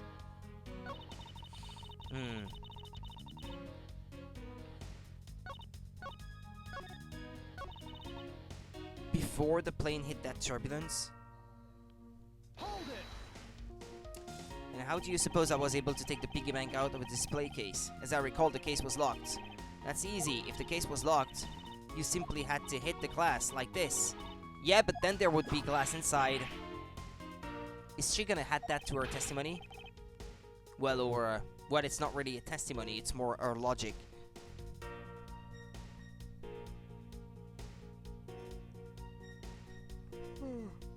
Oh, I can't help but feeling super drowsy today, I don't know why. You shattered my heart of glass. So she wants to talk about the in-flight shop and the Mr. I-Fly bank, does she? That takes care of how you obtained the murder weapon.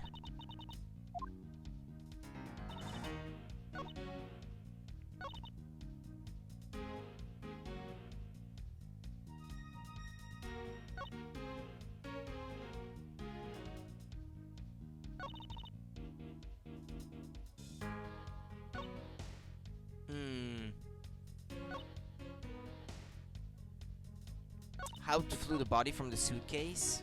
Is that even possible?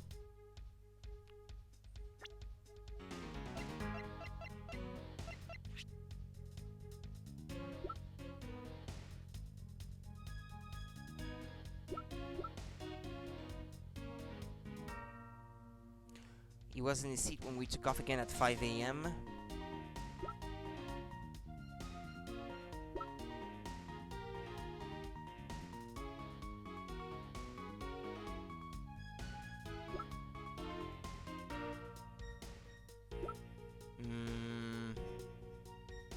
After the turbulence, says the piece of evidence.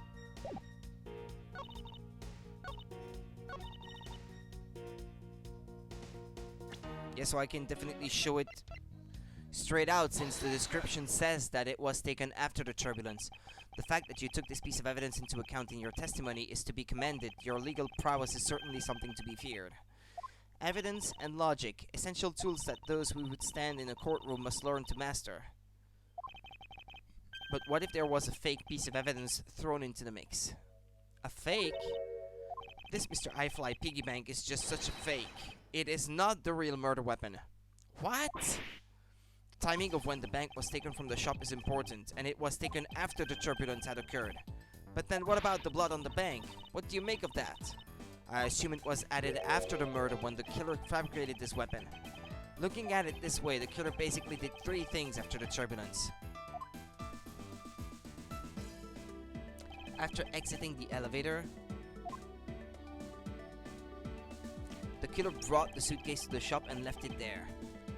Then the killer proceeded to pick the bank up from the floor,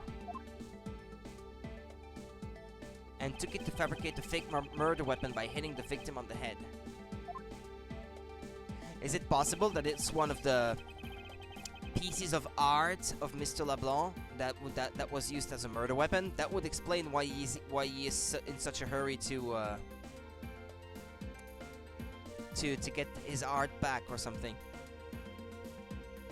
Finally, the victim's wallet was planted on my personage, in my pocket to be precise. Everything was done so that I would be framed for the murder of Mr. Agby Hicks.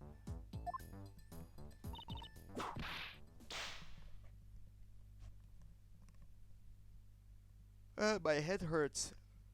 It's the headset. You there? Yes, ma'am. Other than this piggy bank, was anything else resembling a murder weapon found? We didn't find anything in this lounge or in the shop that could be used as one, ma'am. Most of the items that could have been used were broken during the turbulence, and the remaining items all tested negative for any trace of blood. I see. Well, Miles Edgeworth, it appears your stall tactics are at an end, but it's possible that it's just hidden somewhere, sir. Eek. If the criminal had wanted to hide the weapon in a safer place, I think the weapon would have been hidden in the same place as the bloody cloth. Exactly what I was thinking. Because the cloth was hidden inside that suitcase, it signals to me that the killer had not prepared a more secure place to hide the evidence, which means that the real murder weapon is either still on the murderer's personage or is still at the real crime scene. Objection! There is one more possibility, and that would be that the piggy bank is in fact the real weapon. But didn't we just hold it?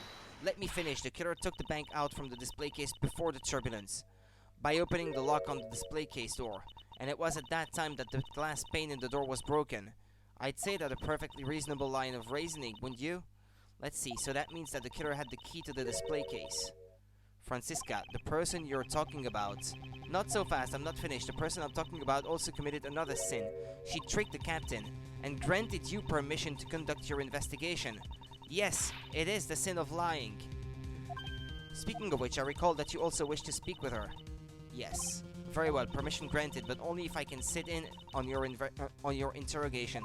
Do we understand each other? I have no intention of interrogating her, but you are welcome to accompany me if you so wish. Miss Nero is in the flight attendant's room. Let's move.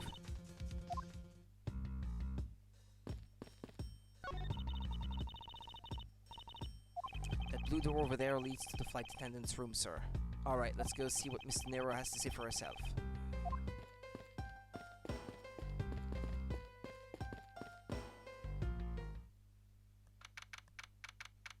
Well, I can guess whose bed is the messy one. The bottom one of the bunk beds. I mean, this is obvious to me. Who would be so messy? So you're the one that poked around inside this plane without the captain's permission. Deviating from the flight attendant's manual is very unbecoming, you know? What were you hoping to accomplish by doing that? Mr. Nero. Mr. Edgeworth, you're here too. Can you please help us and shed some light on why you did what you did? Alright.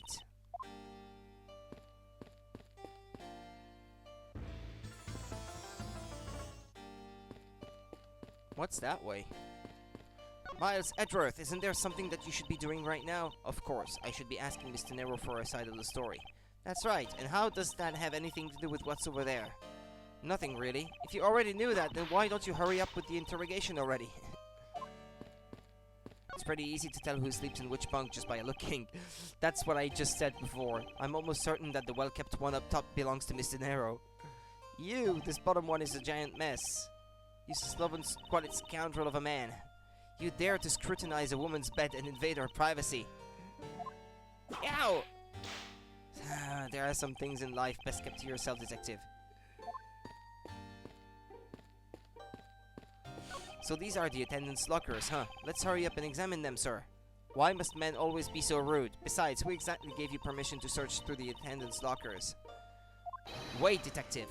It would be uncouth of us to look in a woman's locker without her permission. Yeah, I guess so. Plus, I feel this murderous draft and I can sense a whip not far behind. Okay.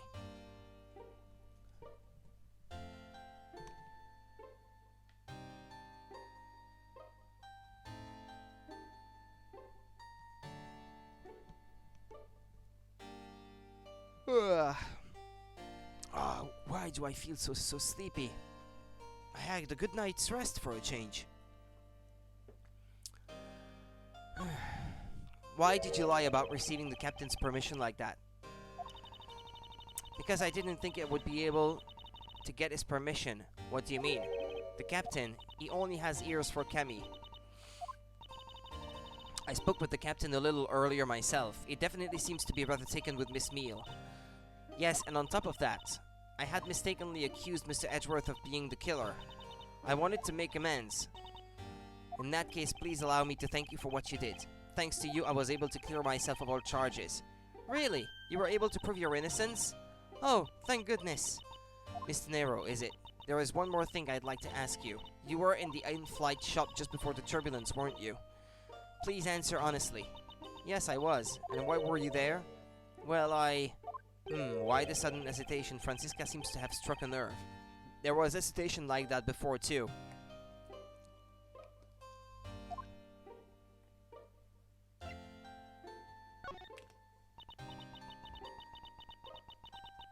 All I did was go check up on the shop like I always do.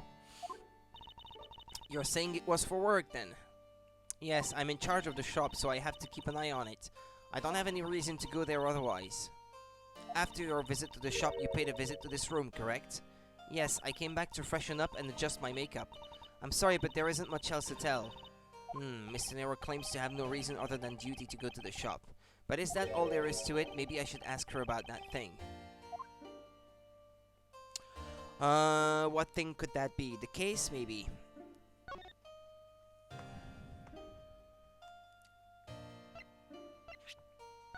If you could please take a look at this for me, Mr. Nero. Oh, that suitcase. Yes, about the suitcase. You are the one who designed it, correct? And I think I figured something else about it. The suitcase is the reason you went to the shop, isn't it?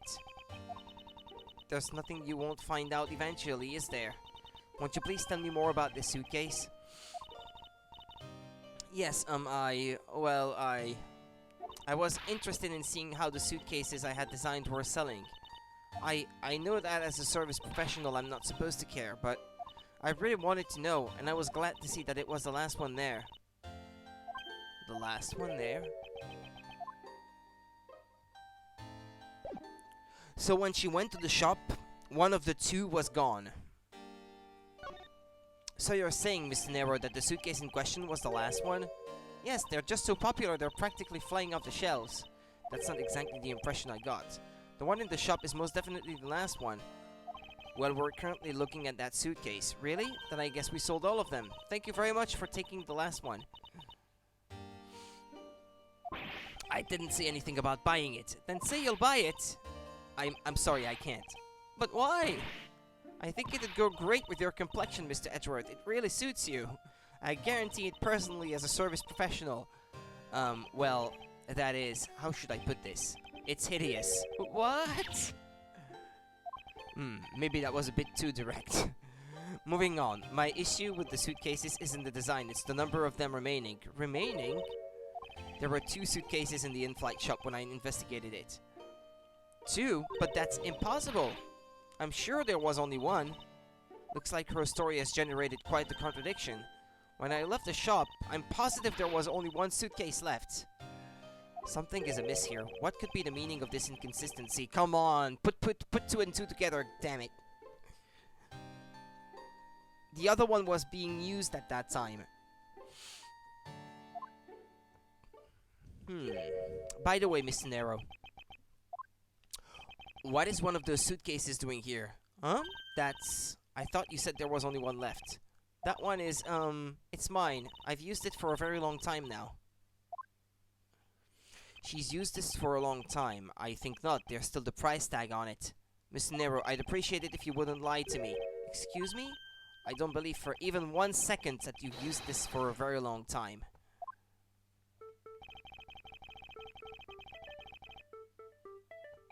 Take that! Tell me, Mr. Nero, is it also your habit to keep the price tag pristine on your suitcase?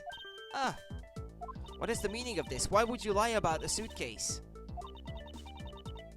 Despite having faith in her design sense, the sales numbers made her cry bitter tears. The truth is becoming increasingly clear to me.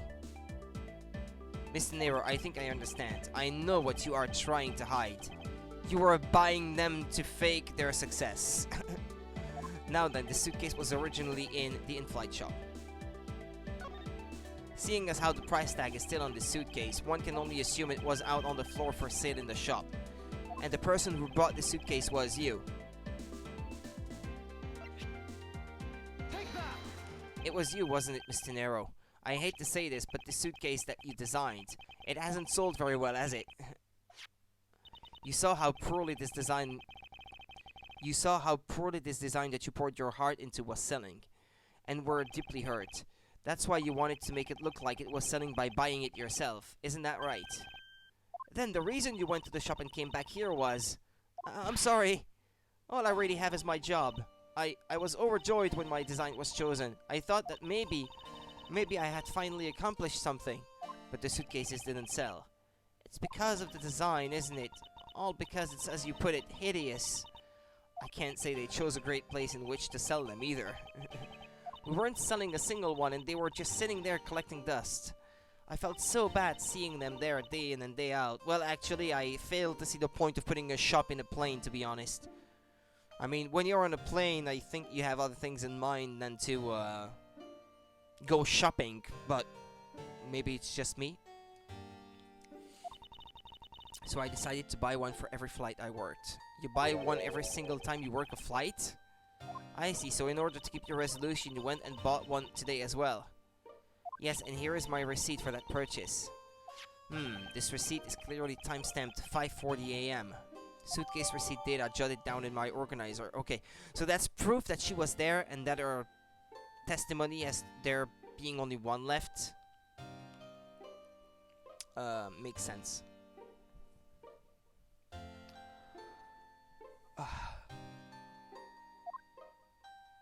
The truth is, there's still a bunch of them left unsold. They're planning to scrap the remaining ones at the end of this flight. Mr. Nero, where are these other suitcases? They should all be down in the cargo hold. Then the suitcase the killer used could very well have come from the cargo hold. Ah, there we go. Mr. Edgeworth, you don't think that the killer used one of my suitcases to... Yes, I do. The killer used one of your beloved suitcases to move the victim's body. Ah, how could they? The suitcases were meant to be faithful partners to our passengers on their trips. That's all I ever wished for them to be. Mr. Nero, is there any other way to get to the cargo hold other than the elevator? The only other way is just through that door there. And what about security? That door has no special lock installed because just to enter this room, you need a special keycard that only crew members have access to. Which means that the culprit is someone who can enter this room, eliminating the passengers and leaving only crew members as potential suspects. I can't believe it. Yes, Francisca. Going on these wild goose chases, you're a disgrace to the Von Karma name. And what do you mean by that? The suitcase came from the cargo hold. The fact alone tells the whole story. Yes, which is why I said the culprit must be a crew member who used their keycard. Miles Edgeworth, you're proposing that the killer rode the elevator from the cargo hold, correct? Yes, that's the only realistic possibility. That other attendant, Miss Meal, I asked her earlier and she had this to say. Francisca got information out of Miss Meal. In order to make the elevator go down to the cargo hold, a different key card is required. A different one? Yes, and the only person who holds that particular card is you, Miss Rhoda Tenero. And only you. Could it have been stolen from her? What? Is this true, Mr. Nero? Yes, I keep that keycard in my locker at all times, and right now it's wide open. So, what does that tell you?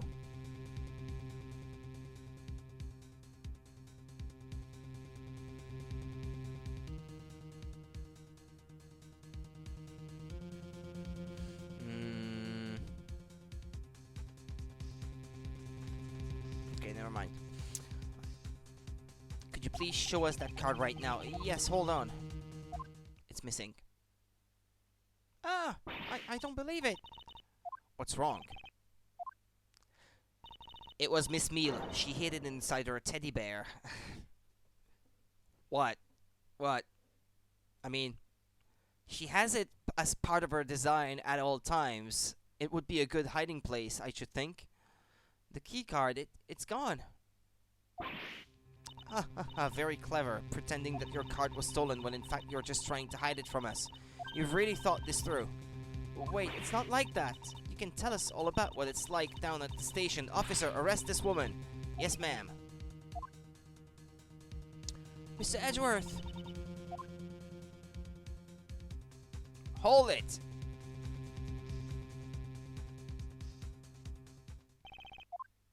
What's wrong? There's disbelief written all over your face. Francisca, I know that you are the lead investigator on this case. However, hold it. Don't even think about wasting any more of my time. You know the rules as well as I do. Evidence speaks louder than words. Even if this isn't a courtroom, that basic tenet still applies. I intend to investigate the cargo hold now. What will you do, Miles Edgeworth? I intend to do likewise. Okay, next section.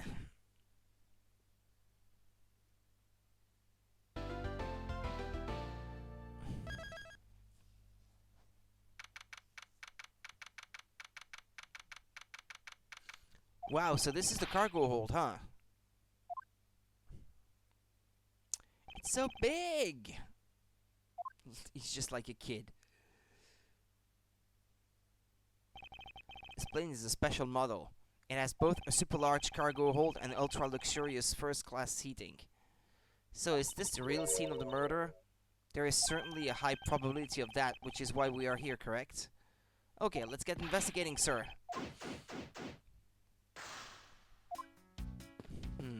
Well, there is certainly a suitcase missing. Holy suitcases, Mr. Edgeworth. It's like an all-you-can-use suitcase fair. This must be all the leftover ones they couldn't sell. The ones the company is planning to dispose of after this flight is over. This paint job is really cool, don't you think? It practically screams artsy. Oh, why not purchase one then? I'm sure it will bring you much happiness. You think so? And maybe I will. Let's see here. $1,200? I think I'll pass. And Miss never wonders why they don't sell. You'd need 2 jobs just to buy one. And not jobs like the gumshoes. Like actually good paying jobs. It definitely looks like one is missing. What is this brittle substance I'm stepping on? It's a bunch of glass fragments. What are these glass shards from?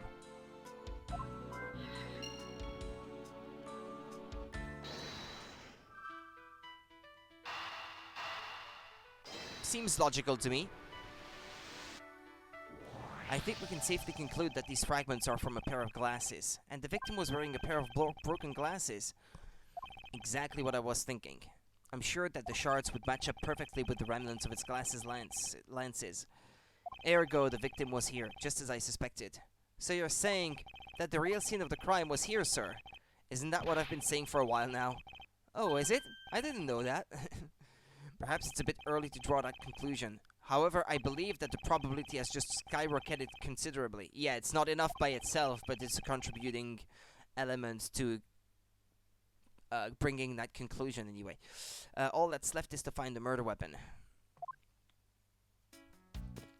Bed sheets.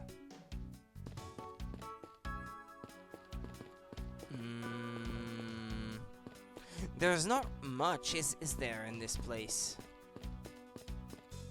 Keeping track of this many pieces of cargo must be very taxing on the cargo crew. This sure brings back memories of when I worked as a part-time mover, sir. By the look in his eyes, he's waiting for me to ask about the rest of the story. But no matter how he pours on the puppy eyes, I have no intention of doing so. Yeah, okay, yeah, this is the dialogue I just got. I didn't know that this plane was capable of carrying such large pieces of cargo. This thing's as tall as 2 of you on top of each other, sir. It would probably take 20 of you to cover the entire surface of this monstrosity. What, really? Yeah, I guess that sounds about right. There's really no need to take that throwaway estimate seriously, detective. Hey, what's with the suitcase, pal? It's what the victims checked in, sir. So this suitcase belonged to Mr. Hicks. I don't think he'd mind if we took a closer look. There's nothing out of the ordinary in here, sir. Wait, a file? And there's a photo of Miss Von Karma in it, sir. It looks like a profile on Franziska. Oh-ho! Why would Mr. Hicks have had a file on her? You arrived at the scene of the crime before Detective Gumshoe, correct? And you then immediately began to direct the investigation?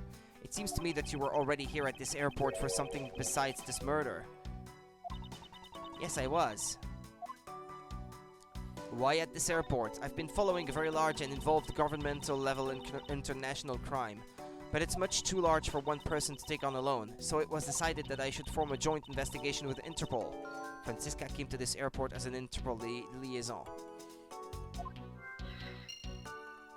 Interpol is involved?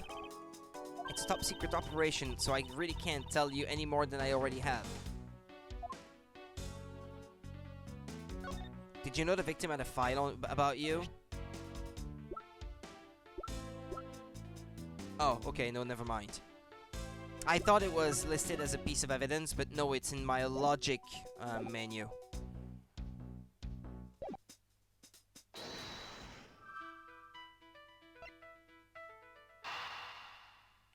Can I connect the two?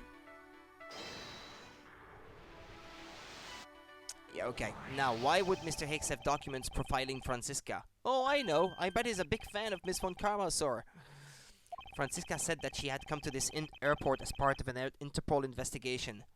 Oh, maybe Mr. Hicks had heard she was coming here and he followed her.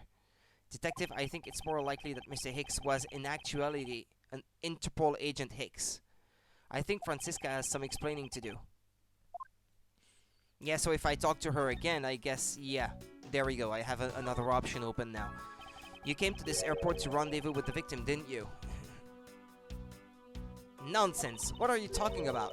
We found a profile detailing information about you and the victim's luggage. I suppose it was prepared for him so that he could recognize you when he landed. Which makes him not Mr. Hicks, but rather Interpol agent Hicks, isn't that correct? I should have known you'd figure it out, Miles. But it looks like they got to him first. So you really did come here to receive an Interpol agent then? Yes, Agent Hicks was on the trail of a very large international smuggling ring. Smuggling art, I'd wager. And as it happens, there is an art dealer on the plane. He went undercover to investigate this crime. And it was I who put him on this case. I was supposed to receive a call from him on his cell phone once he had landed. And they were expected to receive a call about his murder instead. I think we now have pretty definitive evidence that Agent Hicks came down here to the cargo hold. But what was he doing down here, sir? There's nothing but luggage. Oh, I get it. Maybe he forgot something in his suitcase and came down to get it. Nah, he was looking for the art, I bet. There was this Borginan guy sitting across the alley on the plane, and who was always like manipulating pieces of art at his seat. I guess he wanted to go down to the cargo hold to see if there was some art down there that was being smuggled or something. Agent Hicks came here for a work-related reason, of that I'm sure. Yes, I'm sure he was here to investigate the smuggling operation he was observing. Franziska, do you know exactly how he intended to pursue his investigation? No, unfortunately, I was going to find out from him after he landed. I see, but this raises another question. A normal passenger can't access the cargo hold on their own.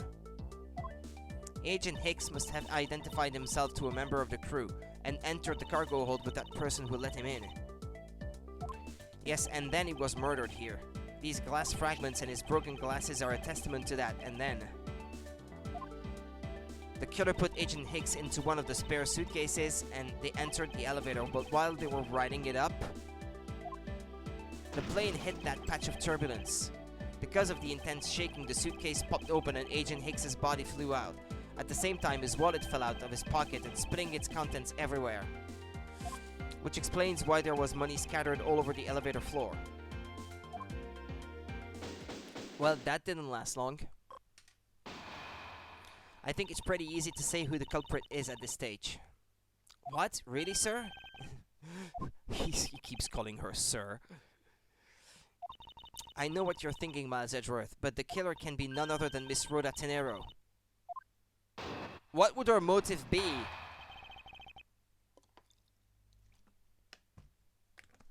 Doesn't make sense. If it was a crew member, any one of them could have shown Agent Hicks to the cargo hold. I would say, actually, that the fact that she could design such ugly suitcases probably tells you that she has nothing to do and that she knows nothing about art. If anything, that proves her innocence. But, well, if it was a crew member, any one of them could have shown Agent Hicks to the cargo hold. But the point to keep in mind is the key card that allows the elevator to come down here. They could have come down the stairs without riding the elevator.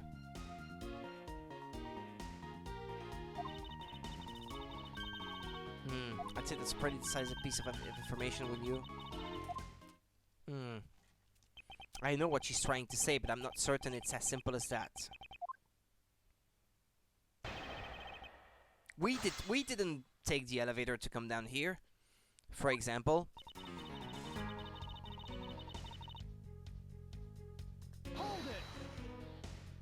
That might be true, but then it could be anyone, including Miss Meal or even the captain. Don't be a fool. A plane without a pilot in the cockpit is like a horse without a rider, crop in hand. Much like Scruffy over there. Yeah! I can't disagree with her on that. Detective Gumshoe does always need a guiding hand. Very well then. What about the other flight attendant, Miss Meal? I thought you might ask about her. But the point to keep in mind is the key card that allows the elevator to come down here. They didn't have to use the elevator to come down here, but it's highly likely that the keycard was stolen from Miss Tenero. Objection! It's highly likely? Is that possibility the best you can come up with? And you call yourself a disciple of my father? Yes, well, while I don't have any evidence, Be quiet, you're a disgrace.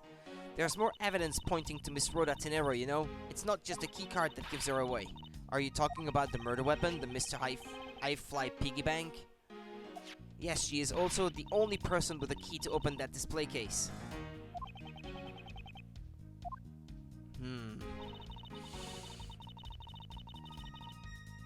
Hold it!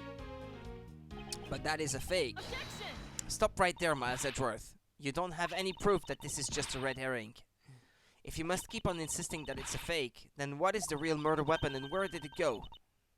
Speechless, I see. That's not a surprise. After all, you know that we've searched the entire cargo hold and came up empty-handed. There must be a way. There must be something that can help me rule out the piggy bank as the murder weapon. What should we be examined further to help us ascertain the authenticity of the weapon?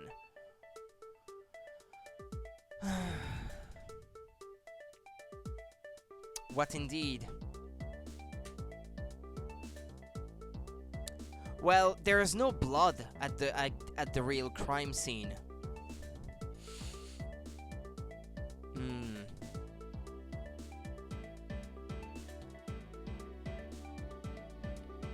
I think we should examine the crime scene in more detail. We might turn up the murder weapon if we search all of the cargo and luggage. Did you think I hadn't thought of that? Even now, we're searching through them. But we haven't found anything that even closely resembles a murder weapon. Alright then. I suppose we should examine something else. The body? Francisca, I think you were too quick to jump to your conclusions. Oh, was I? Yes, we don't even have the autopsy results yet. How can I not say that you made a snap judgment when you have yet to even see if the wound on Agent Hicks's head is consistent with the murder weapon? Scruffy! Yes, sir. Contact the medical examiner's office at once. I wish to hear the results of Agent X's autopsy. Yes, sir! And there he goes. So, do we have it? We've got a big problem, Mr. Edgeworth, sir. What's that? What is it, detective? They're still doing the autopsy, but they said that they already know this one thing for sure. Report, now. The doc said that it's one giant bruise from a beating from his shoulder down to his mid-back. Huh?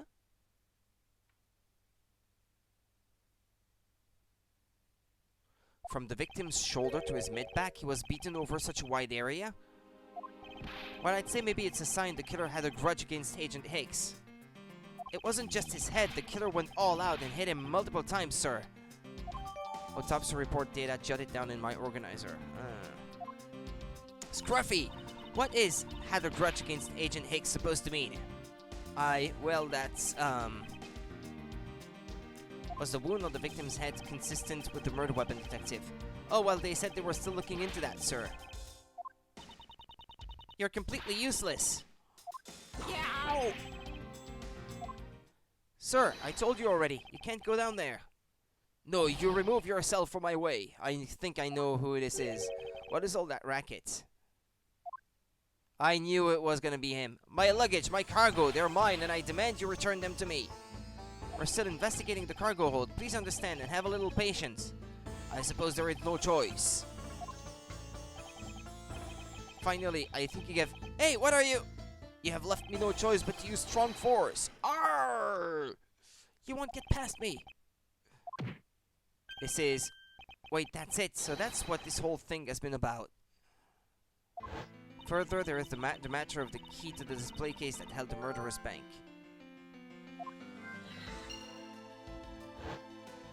Huh? What's going on? What's going on? It's weird. After all, you know that we've searched the entire cargo hold and came up empty-handed. Nobody could find anything that could be considered a real weapon in the hold. The doc said that it's one giant bruise from a beating from his shoulder down to his mid-back.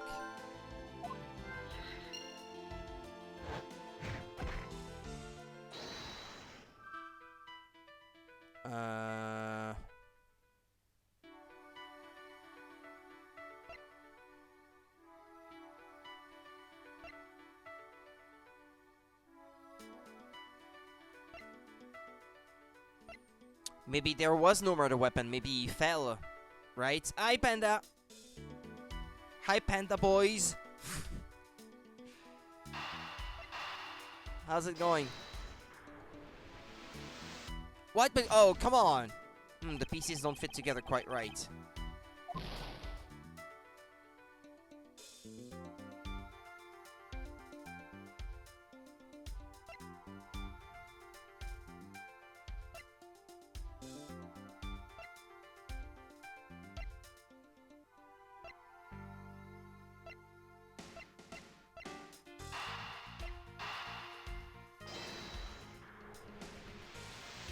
Oh, come on. I can't see a clear connection between these two pieces of information.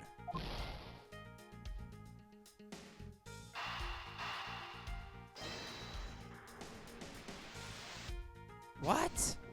I can't see a clear connection between these two pieces of information.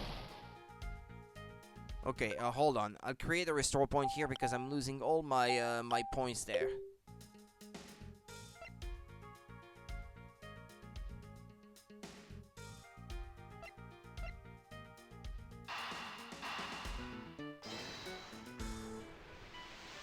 But I can't associate two things together. There's like nothing that fits.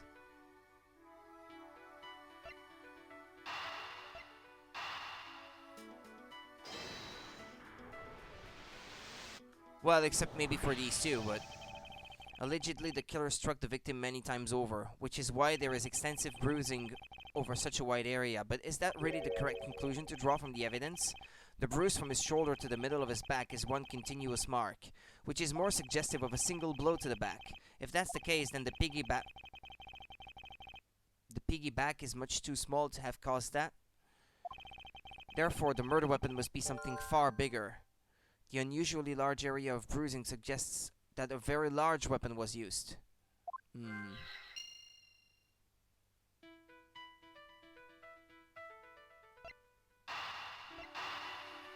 It couldn't be found because we weren't looking for something quite so large.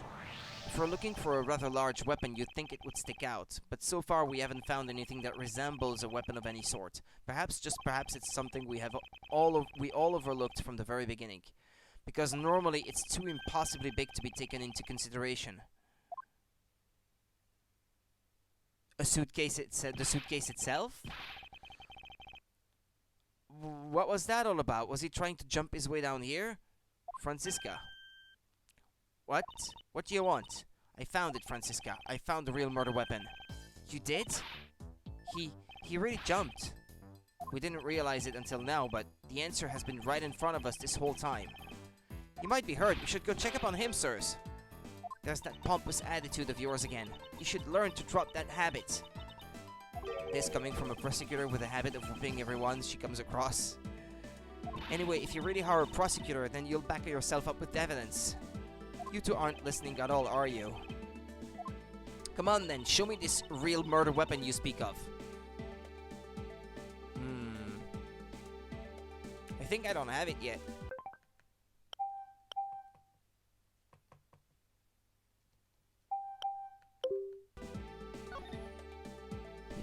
I don't have any evidence to show you. Foolish reasoning for a foolish fool from a foolishly foolish fool meant to fool me. What do you mean by, I don't have any evidence to show? Perhaps I should have phrased it as, that which caused Agent Hicks's death is incorporeal. Forgive me, but I do believe I have figured out what was the real cause of death. Free fall? Well, that's what I said earlier. The victim fell from a great height and subsequently died as a result. In other words, the real cause of death is free falling to the ground. He fell to his death? Yes, this is the only plausible possibility. The victim was extensive bruising on the back of his head and his back, and the only rational explanation for these injuries is that he fell to his death. But the murder happened inside this plane. I know. Are you claiming that there is some place in this plane from which he could have fallen from? As I said earlier, the answer has been right in front of us the entire time. You can't mean... Yes, I do. The victim fell from the top of the stairs in this very cargo hold. What? Then we're in trouble. We may have a second death on our hands, sirs. Nah, he didn't fall from quite that high. Hey, you, tell me you aren't dead, pal. Quiet! Why are you screaming? He's alive. And there you have it, Miles Edgeworth. It's not possible that Agent Hicks fell over the railing to his death. That man is living proof of that. Yeah, but it didn't fall from quite so high. What if that big box wasn't there at that time? If we move it and there's blood down there... I mean, if there's a forklift or something like that in the cargo hold. Is there one such thing? I suppose it's true that it's not possible given the current circumstances. The current circumstances? What is that supposed to mean? Suppose that large piece of cargo wasn't there at the time. What would have happened then? It would have been a Borginian pancake for sure, sir. I suppose that man over there wouldn't still be breathing. But the reality is that the cargo box is there, so there is no point in entertaining your wild, hypothetical scenarios. It may be there now, but there is no proof that it was always there. Ha! As if there could have been a window of time when that giant box was not there. With the turbulence, it might have slid into the position where it is now. Also. But there was. The turbulence?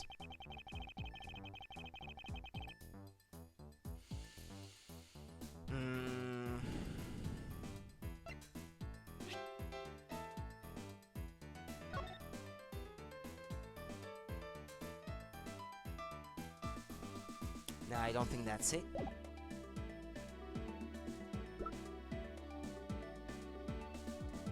Wait a minute.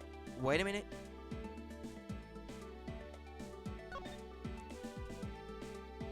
Ah, no, never mind. I was thinking to myself, was that picture taken inside the cargo hold? But no. No, okay. Fair enough.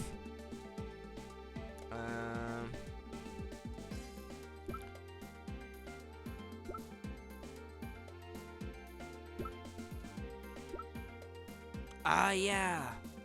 A brief stop from 4 a.m. to 5 a.m. to transfer cargo and refuel at transfer point. Yeah, there it is. You refueled in the Republic of Zengfa? Yes, this flight had a short layover in Zengfa in order to refuel. But that wasn't the only reason for the layover. We also transferred some cargo. What if the box in question was only transferred onto the plane at that time? To further prove my point, let's take a look at what's next to the box in question. Ah, it's labeled Zengfa Express. Correct, meaning it was loaded onto the plane in Zengfa. Cargo from Zengfa data jotted down in my organizer. Now, what if the box in question was also loaded on at the same time? It would mean that the box was not here in the cargo hold during the Europe-Zengfa leg of the flight, making a clear drop from which Agent Higgs could have fallen to his death entirely possible. Ah, but your theory is still very far-fetched. Then allow me to a chance to prove how very likely my scenario is. My first order of business will be to examine that piece of cargo in more detail. Ah, we're back to investigating the area. This is a rather large piece of cargo. There's a tag on it, sir. Let's see. Aleph Red Statue. Never heard of it. Nor I, but all I care about is if we can prove it wasn't here at the time of the crime. Then let's get investigating, sir.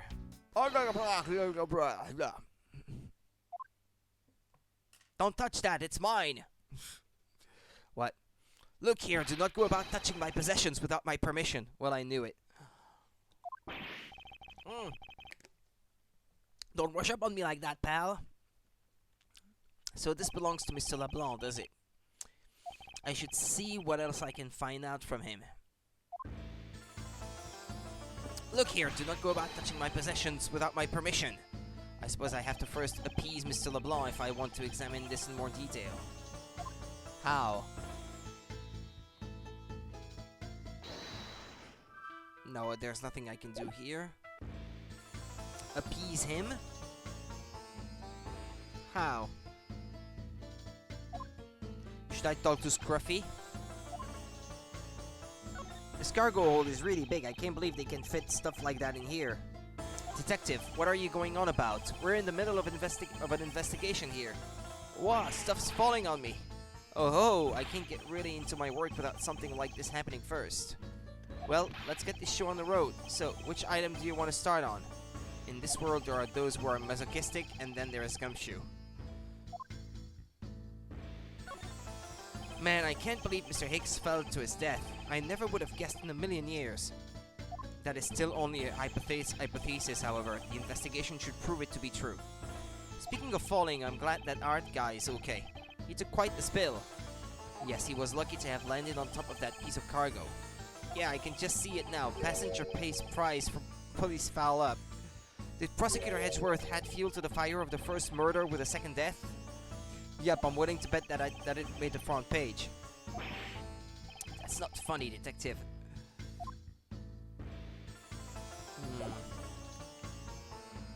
Appease him, they say.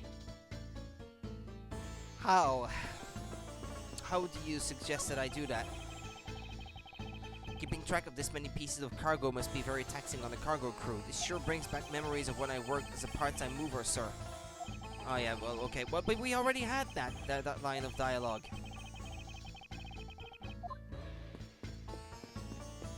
The leftover suitcases sit here lined up in two pretty neat rows. Too bad for Mr. Nero, but this design... Wait, I was maybe the line I had earlier about appeasing him was because bargain basement sale. Buy one, get one free. If you win the raffle, you get one more for free. How about those ideas, sir? I think if they did that, everyone would lose. Yeah, I think I was too close to maybe the piece of the scenery, so that I was interacting with it and not with him. Yeah, there we go. I take it that this large piece of cargo belongs to you, Mr. LeBlanc. Of course it is mine. I shipped this fine piece of art from Europe. This Aleph Red statue is worth 10 million cents. No, maybe much, much more. Mr. LeBlanc's reason for choosing this plane must have been the large cargo hold. 10 million cents? I suggest you stop trying to calculate how many packets of noodles that makes, detective. Darn, how did you do that? I feel like you keep getting better and better at getting right through me every year. though I grow with each revolution of the planet around the sun. I have the distinct impression he continues to madly spin in place. Hey, Mr. Edgeworth, so that 10 million cents, is that in euros or in dollars? Does it really make a difference to our case? Mr. LeBlanc, there is a chance that your cargo is related to our murder case. I was wondering if you would allow us to examine it a bit closer. It is a very valuable piece of art, so no, there will be no touching. Claims to have brought a piece of art from Europe, but...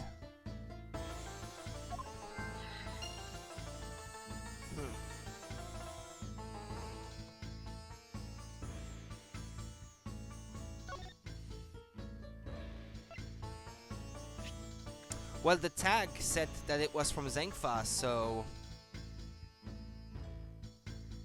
Why do you show me something of no value? Show me the bread first and maybe we will talk. Wait, he wants me to pay him before he'll comment on this?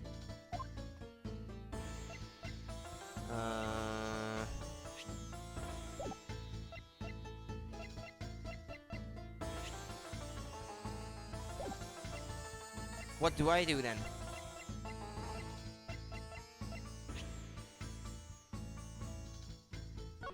No, okay. Because I figured maybe it's the same statue as in the picture.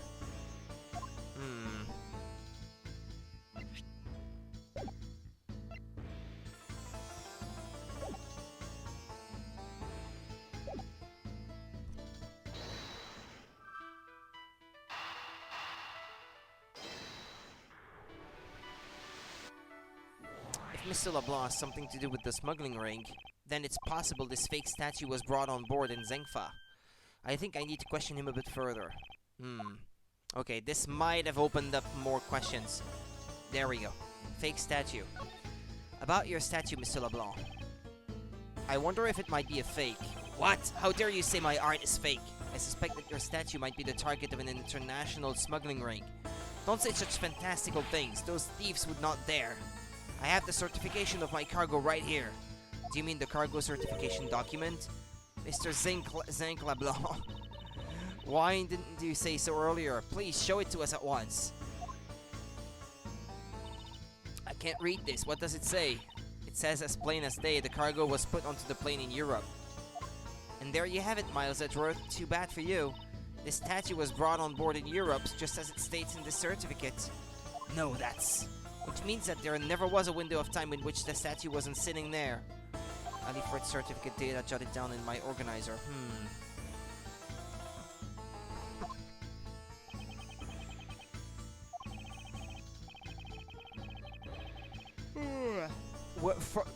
Through which... Because I was thinking, which side did the cargo come from? Was it loaded from the right side of the screen or from the left? Because if the one that is to the left says Zengfa, they couldn't have put it there if the statue wasn't already moved. I don't know. Maybe I'm grasping there. I respectfully disagree. We can't discount the theory until I see the statue for myself. Then you can have your wish. Look at it yourself and see I'm right. This, I know I've seen this somewhere before. This is the Alifred. It gives off such a feeling of art. I can practically smell it. This statue has a high amount of historic value. After it was unveiled at a museum in Europe, I brought it to this country to exhibit it. I believe a closer look is warranted here. Well, a closer look to the picture. Okay, the eyes are red in the picture and yellow on the statue. Doesn't that strike you as strange?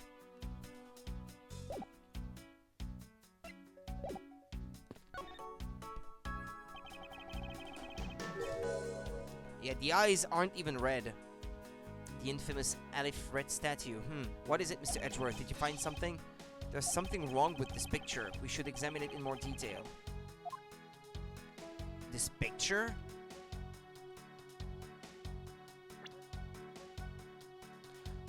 Well, hold on. Let me have another look at the picture, just to make sure.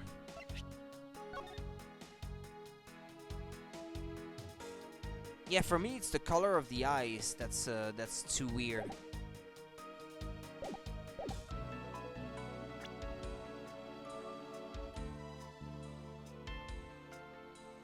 Are these eyes made of some sort of gem? That's a real nice shade of orange. For a sec I couldn't even tell they were jewels. Oh, but they kinda remind me of the eyes of this stray cat that lives near my house. Are the eyes supposed to be this color? Is it possible the statue is a fake? Well, deduce. If you use deduce and you compare it to the picture, is this spot somehow connected to any of the evidence I hold? These eyes are awfully orange, don't you think? Yeah, and pretty. They remind me of sunsets when I was in grade school, sir. I don't think you see what I'm talking about. No, I do, but it's really like the color of the sun when it's setting, sir. Ah, the memories. I remember standing out in that field, spinning with my arms out until I felt ill. I don't care about sunsets. Focus, detective. What color are the eyes in this photo? Huh? Ah, sir, they're red. As I thought, this statue is a fake. Mr. LeBlanc. What do you want? Do you not know I am a busy man? I allow you 2 seconds for your answer. The Alif Red, I suppose this is your pride and joy, is it not? It is the biggest trophy on this European trip. Do you know why I wanted to possess the statue? The trigger started 17 years ago. Better grab a chair, sir. Sounds like this is gonna be a long story. Mr. LeBlanc, I regret to inform you, and you have my heartfelt sympathy, but... Objection! Objection, Panda. What is that? Sympathy? For what? You'll see, I'd like you to compare the eyes. That large fellow there has very bright and pretty eyes compared to you. I wasn't talking about the two of us. I meant the eyes of the statue in front of us and the one in this photo. Why the sudden yelling? Now then. Oh! It is a photo of the statue on display at the museum in Europe. No! Now, do you see, Mr. LeBlanc? The statue before us is a fake. A fake? I believe that even further examination will be required, now that we have confirmed that this is indeed a fake. There must be some sort of proof that this was brought on board in Zengfa, and I will present you with evidence that will resolve the remaining contradiction.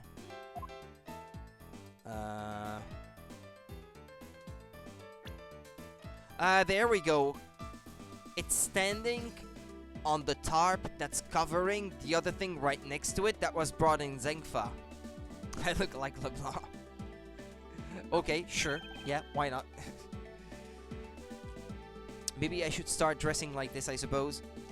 And dye my hair blonde. What's this?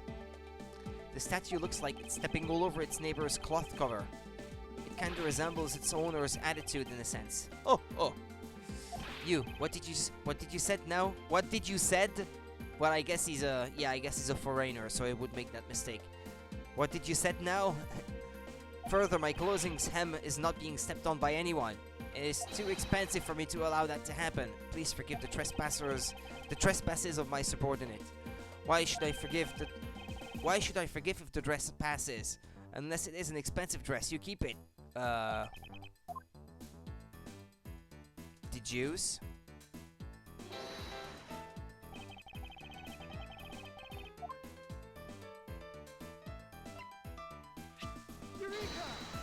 There is clearly a contradiction here. What are you going on about? It's just a simple case of a cargo cover getting stuck under another piece of cargo. Ah, that's not possible. But it is. It shouldn't be this way, but the statue is on top of the cloth. Supposing that the neighboring piece of cargo was brought on board in Zengfa, there is no way that any part of it should wind up under something from Europe, which means that this fake statue was smuggled on board in Zengfa. But then what about the cargo certificate? Let me ask in return, what about Agent Hicks? Why did he come down here in the middle of the flight? There is only one reason why, to secure proof of smuggling activity aboard this flight. So you say, but I don't believe he had to do that mid-flight. We could have just as easily inspected all of the cargo after the plane landed. That may be true, however, you have it backwards, Francisca. Sure, Agent Hicks could have waited until after the plane had landed. But he had a reason for coming down to the cargo hold. Suppose he had found the fake at the airport, it would have been after the swap had occurred. At that time, the suspicion would naturally fall onto the statue's owner, who would have no way to prove that the statue was switched without his knowledge. Which means there is someone involved who is forging or modifying cargo certificates. Alifred certificates data updated in my organizer.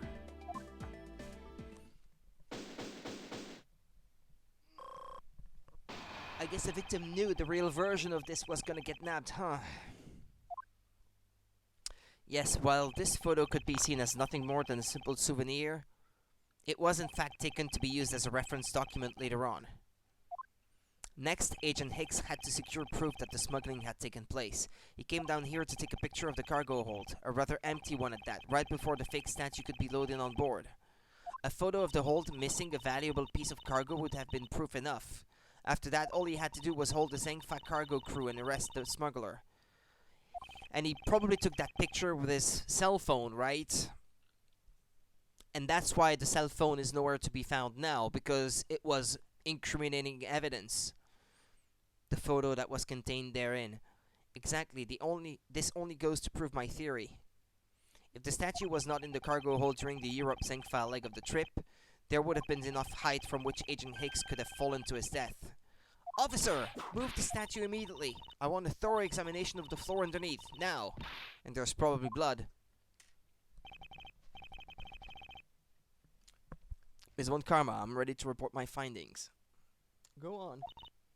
After moving the Alifred statue out of the way, we tested the area under it with luminol and there was a reaction. Aha!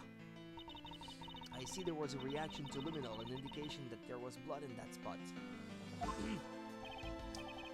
Can we stop looking at it now, sirs? It would seem that my deductions were correct after all.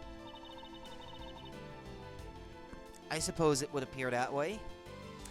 The culprit cleaned the blood up well. And how do you think the killer did that? How did the killer clean up all the blood? With the cloth. The killer used the bloody cloth. You look like Gumshoe?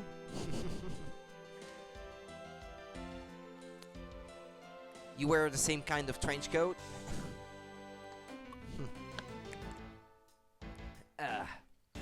The killer used the bloody cloth I found inside the suitcase to clean up the mess. I see, they had a need to clean up all the blood before the plane landed in Zengfa. Yes, because otherwise the cargo crew would have discovered it during the layover. So you guys are saying that the murder happened before the plane landed in Zengfa? There is no other conceivable timeline for the events of the murder. But if that is true, then that throws a certain person's testimony into doubt. If the murder occurred before we landed in Zengfa, then this becomes highly suspect. Recall Miss Meal's testimony about Agent Hicks in regard to when we departed Zengfa. I saw Mr. Hicks sitting in his seat at 5 AM, you know. She claims Agent Hicks was alive at the time of the service calls, but that totally contradicts the facts, sir. You wish you had that coat? A big one like that? But why would she lie about something like that? I think the only person who can answer that is Miss Meal herself. To be continued.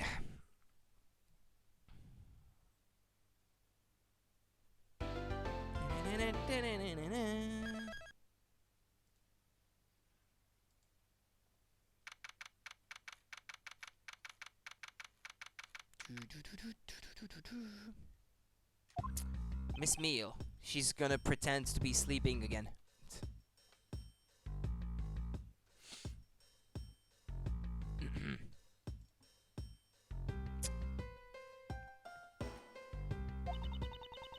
Miss Meal! Huh? Do you recall what you said earlier?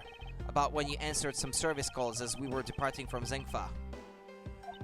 Huh? You said that Mr. Hicks was sitting in his seat at that time. However, that is simply not possible, because Mr. Hicks was dead long before we ever touched down in Zengfa. Oh, Miss Cammy Meal. Maybe I didn't see what I thought I did. No one could make a mistake so large, Miss Meal. But I make that kind of boo-boo all the time. This is going nowhere. There must be a better way of resolving this contradiction. Very well, Miss Meal. If you please tell me about your alibi during the time span. From just before we were to land at 3 AM and 6 AM when the body was found. Are you telling me I'm a suspect, Mr. Edgeworth?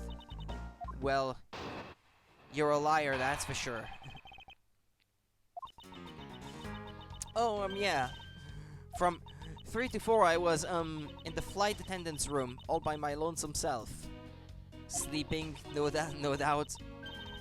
And from 5 to 6, I was in the flight attendant's room all by my lonesome self.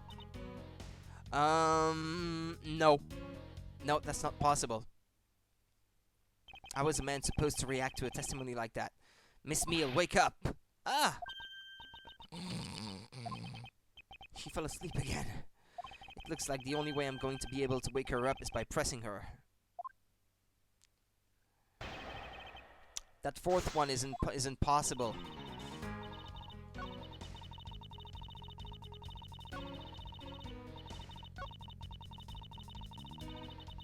Hold it. So you were alone the entire time, were you? Yeah, no one else even popped their head in to say hi. Oh, well, I think a contradiction just popped in to say hi. What should I do? Should I raise an objection? Oh, yeah. Miss Meal, there is a clear contradiction embedded in your testimony. Huh? What are you talking about? It's not possible that you were alone in the attendance room for the whole time from 5 to 6.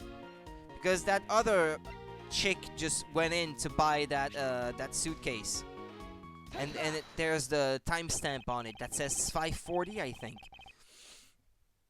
I wonder if you would be so kind as to take a look at this receipt, Miss Meal. Huh? A receipt? For what?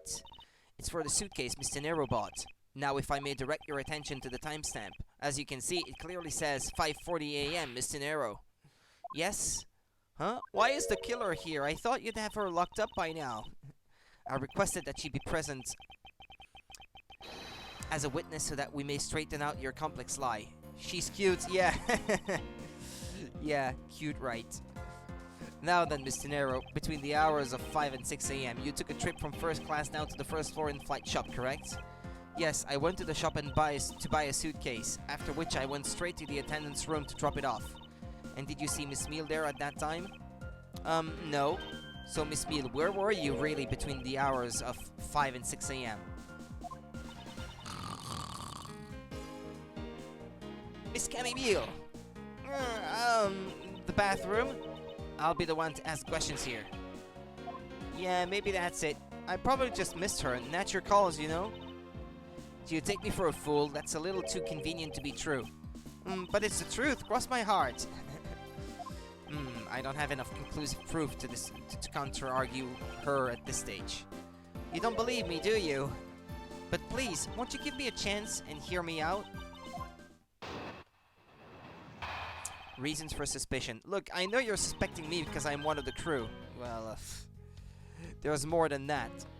But you'd think then maybe you should also suspect Miss Rhoda too? She's the one in charge of the elevator keycard in the shop, you know? If you ask me, that makes her super suspicious. Please leave Mr. Nero out of the conversation. Only you are under suspicion for now. I don't get it. Why are you covering for Miss Rhoda all of a sudden? Oh, now I get it. Maybe you've got your eye on Miss Rhoda. Of course I'm keeping an eye on her. I can't very well let her escape, can I? Never mind, but you want to know something? Miss Rhoda actually kinda like... I have absolutely no interest in people who can't appreciate my sense of design. Now's not the time for this sort of talk.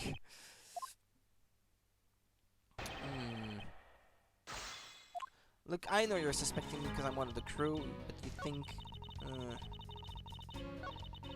I want more information about this. Hold it. And what are you in charge of, Miss Meal? I take care of the attendance room. That doesn't count. Oh, but I spent so much time in there, it might as well be my responsibility. Mr. Edgeworth, Cammy is very talented in languages, so she assists passengers who may not speak English, especially those who speak Borginian. She is the only one on this flight who is fluent. Oh, you mean that kind of what I am in charge of? Why didn't you say so in the first place? What else could I have meant? Yes, well, I'm really good at Borginian. She's fluent in Borginian? Then I suppose you're in charge of processing documents in Borginian? Yeah, I take care of anything that has to do with Borginian. Very interesting.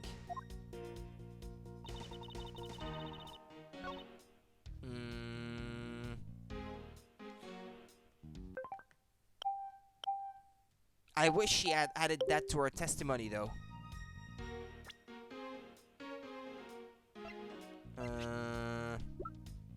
Yeah, that. Objection! Yeah, now was not the time to show it, because she was in charge of that document. Hmm.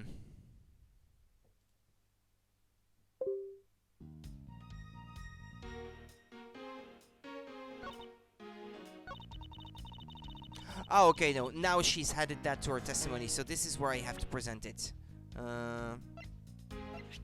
There we go. Yeah, that wasn't the right moment to show it earlier. So you are the only one in this flight crew that speaks Borginian. Is that correct? Oh, yeah, I guess so. I studied abroad in Borginia for a while. If that is the case, then the signature on this document belongs to you, doesn't it? Hi, DK. How's it going? Doing good?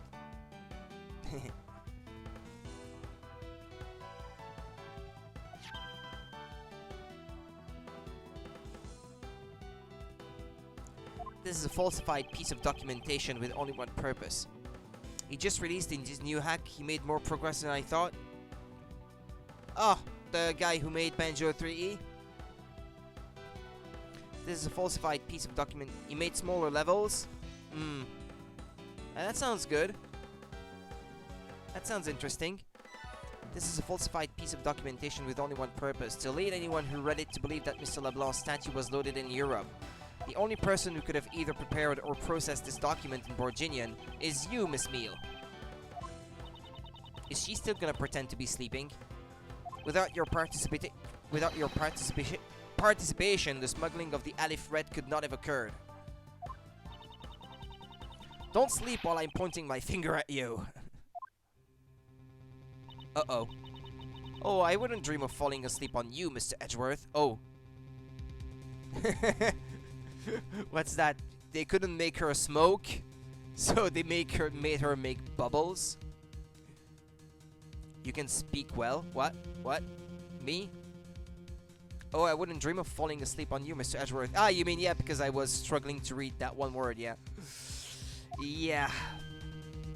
It is exactly as you say. Are you confessing to having participated? Oh, I hate that word. Are you confessing to having participated in the smuggling? It's because I tried to read it too fast. No, far from it. It's true that I was the one who signed off on that document.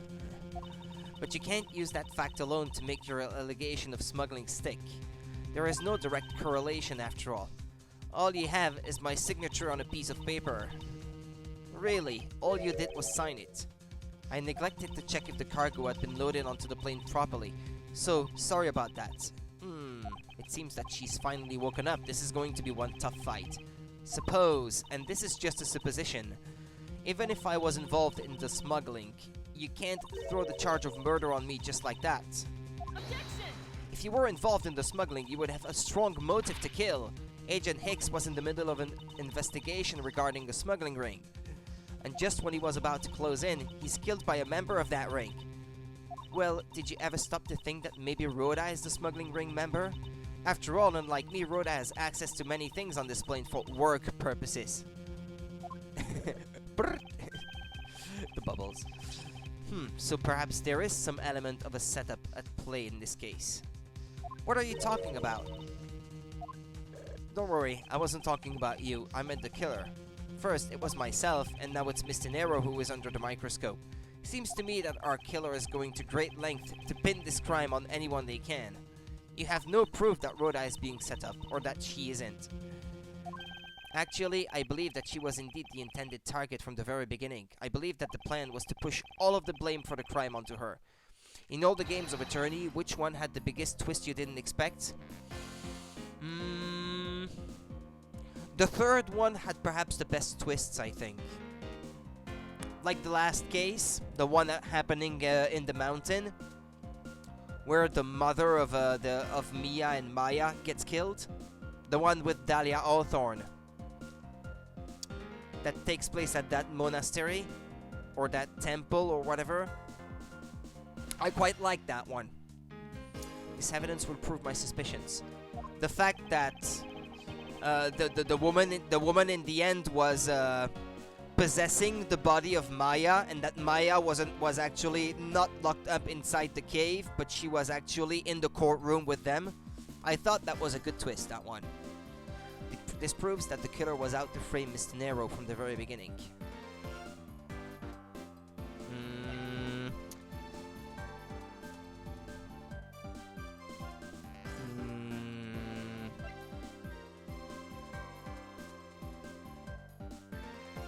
The piggy bank. Probably. This piece of evidence will answer all of our questions. Are you sleep presenting something, Mr. Edgeworth? No? No, as you can plainly see, I am wide awake. Then I'm afraid you failed. You were making so little sense that I thought maybe you were asleep. Ah! The bar top left is when I make mistakes. And in this case, I just made one, so that explains it pretty well, I guess. Even though I didn't intend that for that, but well. Okay, well, talk about a Dr. Sleepy Mrs. Hyde-esque transformation.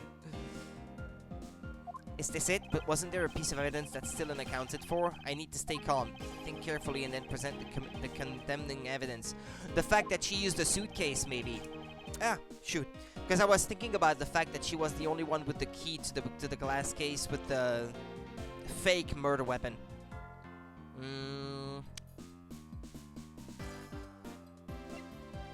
This then. The killer could have hidden the body anywhere, and yet they chose the suitcase. Why is that? Perhaps it was to move the body up from the lower deck to the first floor. However, why go through the trouble to do so? The only way all of these actions make sense is if the killer had wanted to frame Mr. Nero from the murder. Mr. Nero buys a suitcase on every flight she works without fail. But should her suitcase be switched with the one containing the victim's body, that would put her in a very tight spot. Unfortunately for the killer, the turbulence put an end to that plan. There wasn't enough time to put the body back into the suitcase. Ergo, they made do with whoever was at hand, adapted their plan, and tried to frame me as I lay unconscious on the floor from the turbulence. The killer then went to hide the suitcase in the in-flight shop, and brought the piggy bank back to the elevator in order to fabricate the false weapon. A lot of work for a fruitless endeavor, wouldn't you agree? Sounds like the killer had a tough time too, huh? I mean, why did the killer need to frame someone that badly anyway? That is because of the special circumstances surrounding this particular case. What special circumstance dictated the need for the killer to frame someone?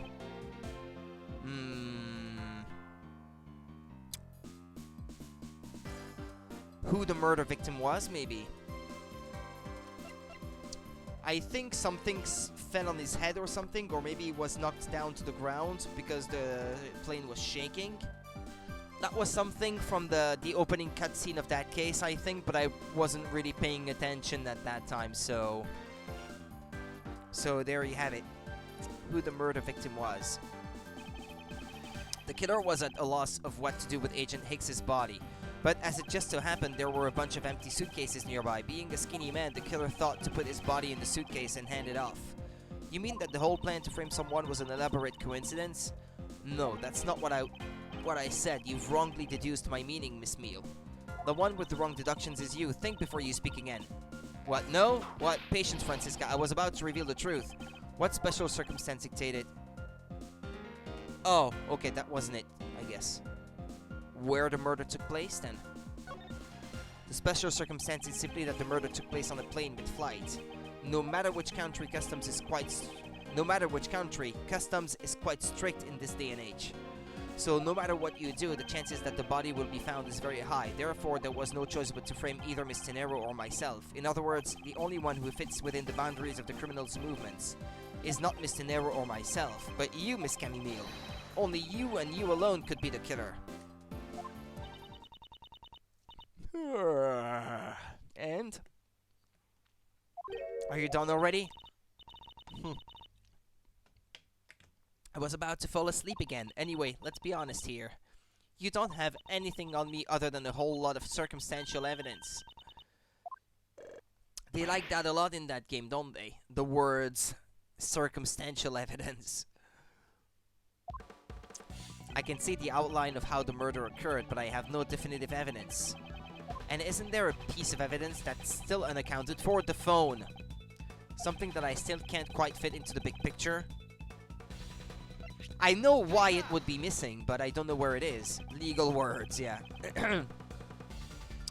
I don't have any actual evidence. I thought not. But that's because it went missing and still is. Missing? What do you mean by that? In the complex puzzle that is this case, there was one piece I kept getting stuck on, and that is the victim's cell phone. Francisca, you were waiting at the airport for a phone call from Agent Hicks's cell phone. Or at least that's what you told me. That's right, but Agent Hicks's cell phone could not be found at the crime scene. You mean the killer took the phone with them? Precisely, I suspect that if we were to find that phone, it would lead us to the killer. Ha ha ha, come on, get serious. It's in the teddy, I said. If the victim fell to his death from that height, wouldn't his phone break as well? We won't know that until we try a little experiment, will we? Francisca, I'd like to ask for your assistance. You know the victim's phone number, do you not? Of course I do.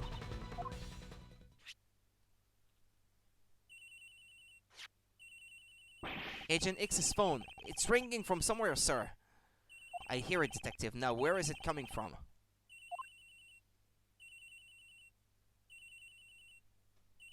Oh, I have to move?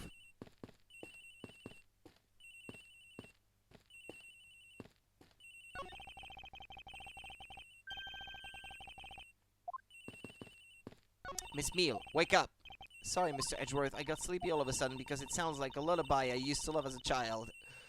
I better find that cell phone fast. Is the sound gonna get louder as I get closer?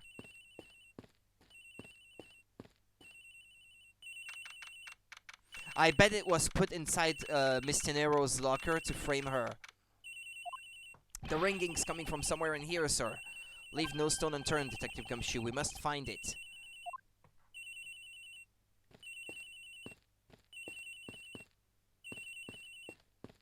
It doesn't seem to be over here. Then let's look somewhere else, sir. I wonder if it might be inside the suitcase. I don't hear any sounds coming from inside, sir. The ringing's coming from in here, sir. What? No, it can't be. This has got to be the victim's cell phone. Just whose locker is this, sir? Mr. Nero. Yeah, well, I knew it already. I saw it coming.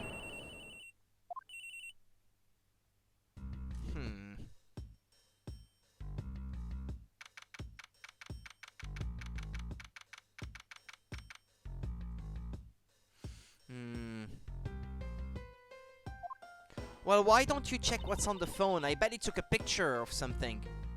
So, Mr. Edgeworth, how did it go? Where did you find the phone?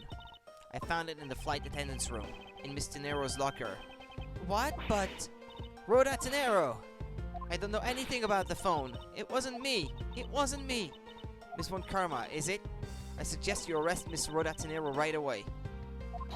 Wait, I have a theory. This is related to the incident with the keycard. When the killer went to steal the keycard, they conveniently stashed the cell phone in Miss Tenero's locker at the same time.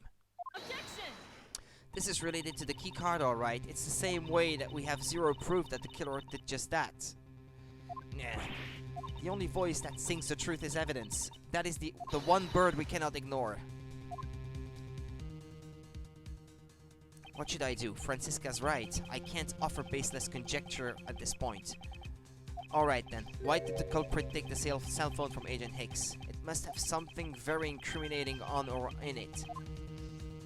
Hold it! What now, Miles Edgeworth? It's not over yet. We have yet to figure out why the killer took the phone. Inside this phone lies the final piece of incriminating evidence that will point us to our killer. Yeah, I guess Francisca is cute too. I like her style. We need to examine this phone in more detail.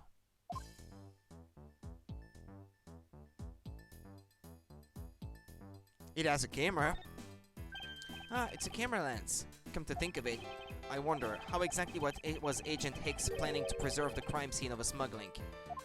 Francisca, I need you to confirm something. This cell phone, can it take pictures? Mr. Edgeworth, I can't believe you don't know about this kind of basic stuff, sir. Edgeworth cosplay? Not from me, no. I'm not a big fan of the stuff like the cravat. Is that how they call it? The thing that goes around their neck, like the frilly kind of thing. This looks like a very similar model to my own, and mine can take photos just fine. Do you think Agent Hicks could have taken some pictures with this, in particular pictures as evidence for his smuggling case? If so, I'd say there may be some very inconvenient photos in here of our killer smuggler. But the phone's all busted up, sir. Even a super prosecutor can't repair a broken phone. You would look pretty fancy. I don't care how I would look. I wouldn't like it one bit. I'll find a way. Don't you worry about that. Yeah. May I go back to sleep now? Objection! The LCD screens on the inside and outside are broken, that's for sure. But that's also reason enough to believe that the killer wasn't able to erase the data. What? What do you mean by that, Francisca? It looks like our killer isn't familiar with electronics. This phone still rang when I called it, meaning that only the LCD screens are broken. It's possible that the photos are still there inside, waiting to be accessed. All we need to do is transfer the data to my phone. Francisca, your phone if you please. Very well. It's transferring. Alright, displaying it now. This is... Agent Hicks was most certainly trying to obtain some evidence for his smuggling case. Hey, the Alif Red's nowhere in this pic, sir. Good song, that one? This has no meaning as a piece of evidence in this murder case, right? Ouch, she's right. There's not much we can find out from this about Agent Hicks's killer, sir. Is this it? Is this the end? Is there a timestamp? Wait a minute. Is there really nothing in this photo that we can use?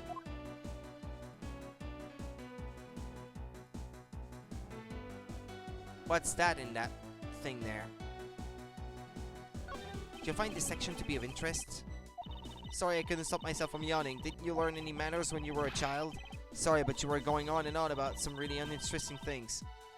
Grr, you sleepyhead something to be interested in, a glaring contradiction.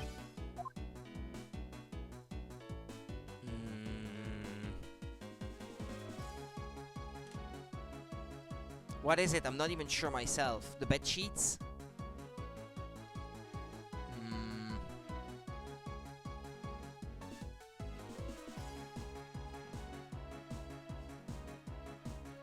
Boxes of bed sheets. Those are still in the cargo hold, but not in the same location anymore. There's nothing unusual about them in particular, but I can't shake the feeling. Well, she's always sleeping. Bed sheets this, bed sheets that, so... If you're just playing around, mind if I go home? Yes, I might. I need to focus on what's different now from back then.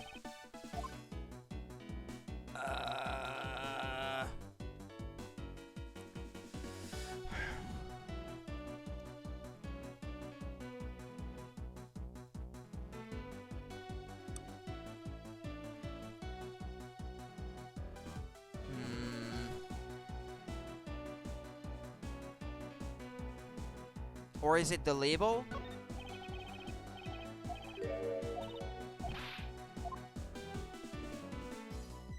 I don't know, I thought it read A2. The fact that all of the suitcases are here in this photo is odd. Oh yeah, the fact that there is no suitcase missing, I guess. Yeah, that could be it. So what exactly is so hard about suitcases that haven't been used yet being there? Yes, well, I was only pointing out things that are different between now and then. Your off-topic ramblings have put this attendant to sleep yet again, Miles Edgeworth. I give Sleepyhead here a rude awakening, a deafening objection, and a contradiction.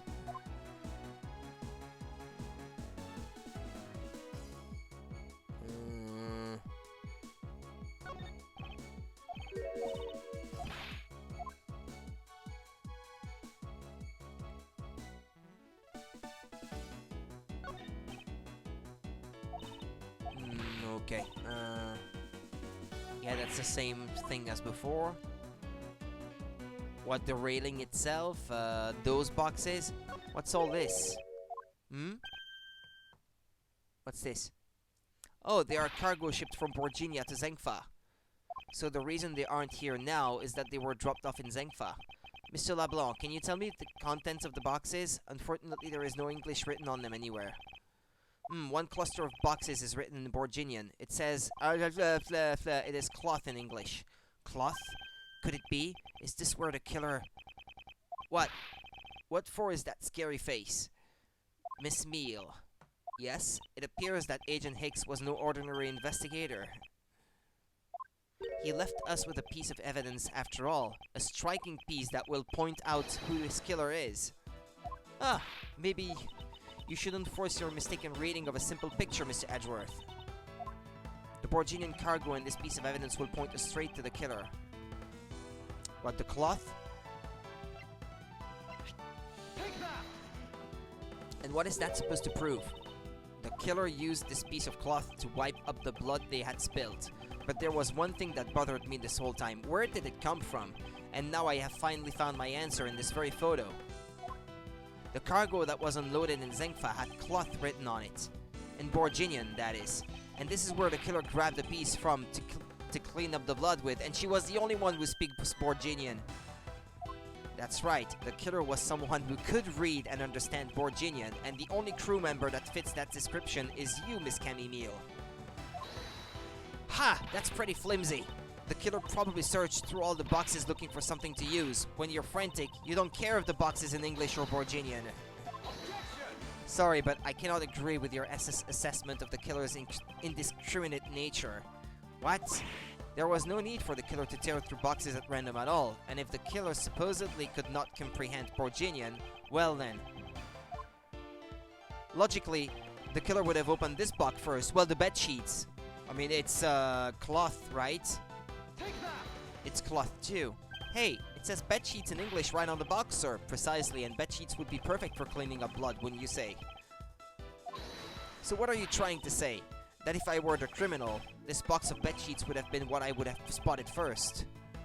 However, the killer chose to use some Borginian cloth. Do you have an explanation for that? The killer didn't want anyone to know that the real scene of the crime was this cargo hold, so they were afraid to leave signs that the box for the sheets had been opened. However, the Borginian cloth, well, that's a horse of a different color. Yeah, wait, I already know. She had filled the paperwork in Borginian for those crates as well. So she knew that these boxes would be gone, because they would have been unloaded in Zengfa. Is that it? Yeah, the killer knew that it was going to be unloaded in the Republic of Zengfa. And who would know? Well, someone who had signed the paperwork for it. That's right, that is why the Borginian cloth was used. And the only Borginian reader on board who could make such a calculated decision is you, Camille. You and you alone. Aw, protecting yourself with the little teddy. Or I guess it's Tanuki, stuffed animal. It would be very easy for us to confirm if any of the boxes were resealed. All we would have to do is contact the Zengfa authorities in time. We may even find other evidence to incriminate our killer within these boxes. Grrr. So what do you say, Miss Meal? Why not confess to your crime here and now? Or would you rather wait and see what we find out from our investigation in Zengfa?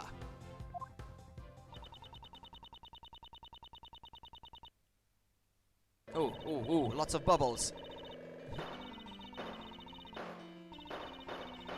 Okay.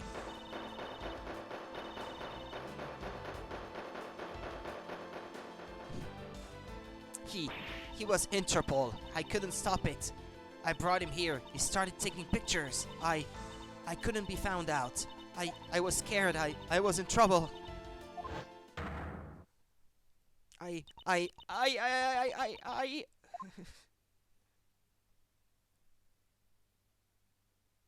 Well, there we go. She was the murderer. It's over. We finished making all the arrangements to take the suspect in, sir. Very good, detective. What about the smuggling route? Did she say anything about that? Yeah, got her. They're taking her down to the precinct now. Hopefully we can get more out of her there. Whenever we even approached the topic, she's just started foaming at the mouth. It was scary, sir. She probably wasn't prepared to commit a murder all of a sudden. One thing is for sure, the ring behind this whole mess means serious business. It looks like there's a lot more to this case than meets the eye. Mr. Edgeworth, I just wanted to say how much I appreciate everything you did. Thank you very much. It was nothing. In fact, I should be the one thanking you for your cooperation. But truly, if it wasn't for you, I might not be here right now. Instead, I can continue to serve our passengers as a flight attendant. I hope that, well, please accept this as a token of my appreciation. That's... I see. You don't have to take it if you don't want it. No, I mean, I would never turn down the lady's generous offer. Oh, thank you. I'm sure it will serve you well. And remember, we here at iFly Airlines are always ready to serve, Mr. Edgeworth. Thank you, I'll keep that in mind. Now I must bid you farewell. May all your skies be blue no matter where you go.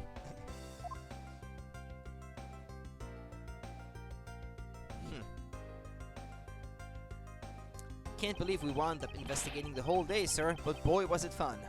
Speak for yourself, my day was filled with earthquakes, elevators, and false charges. By the way, where's Francisca?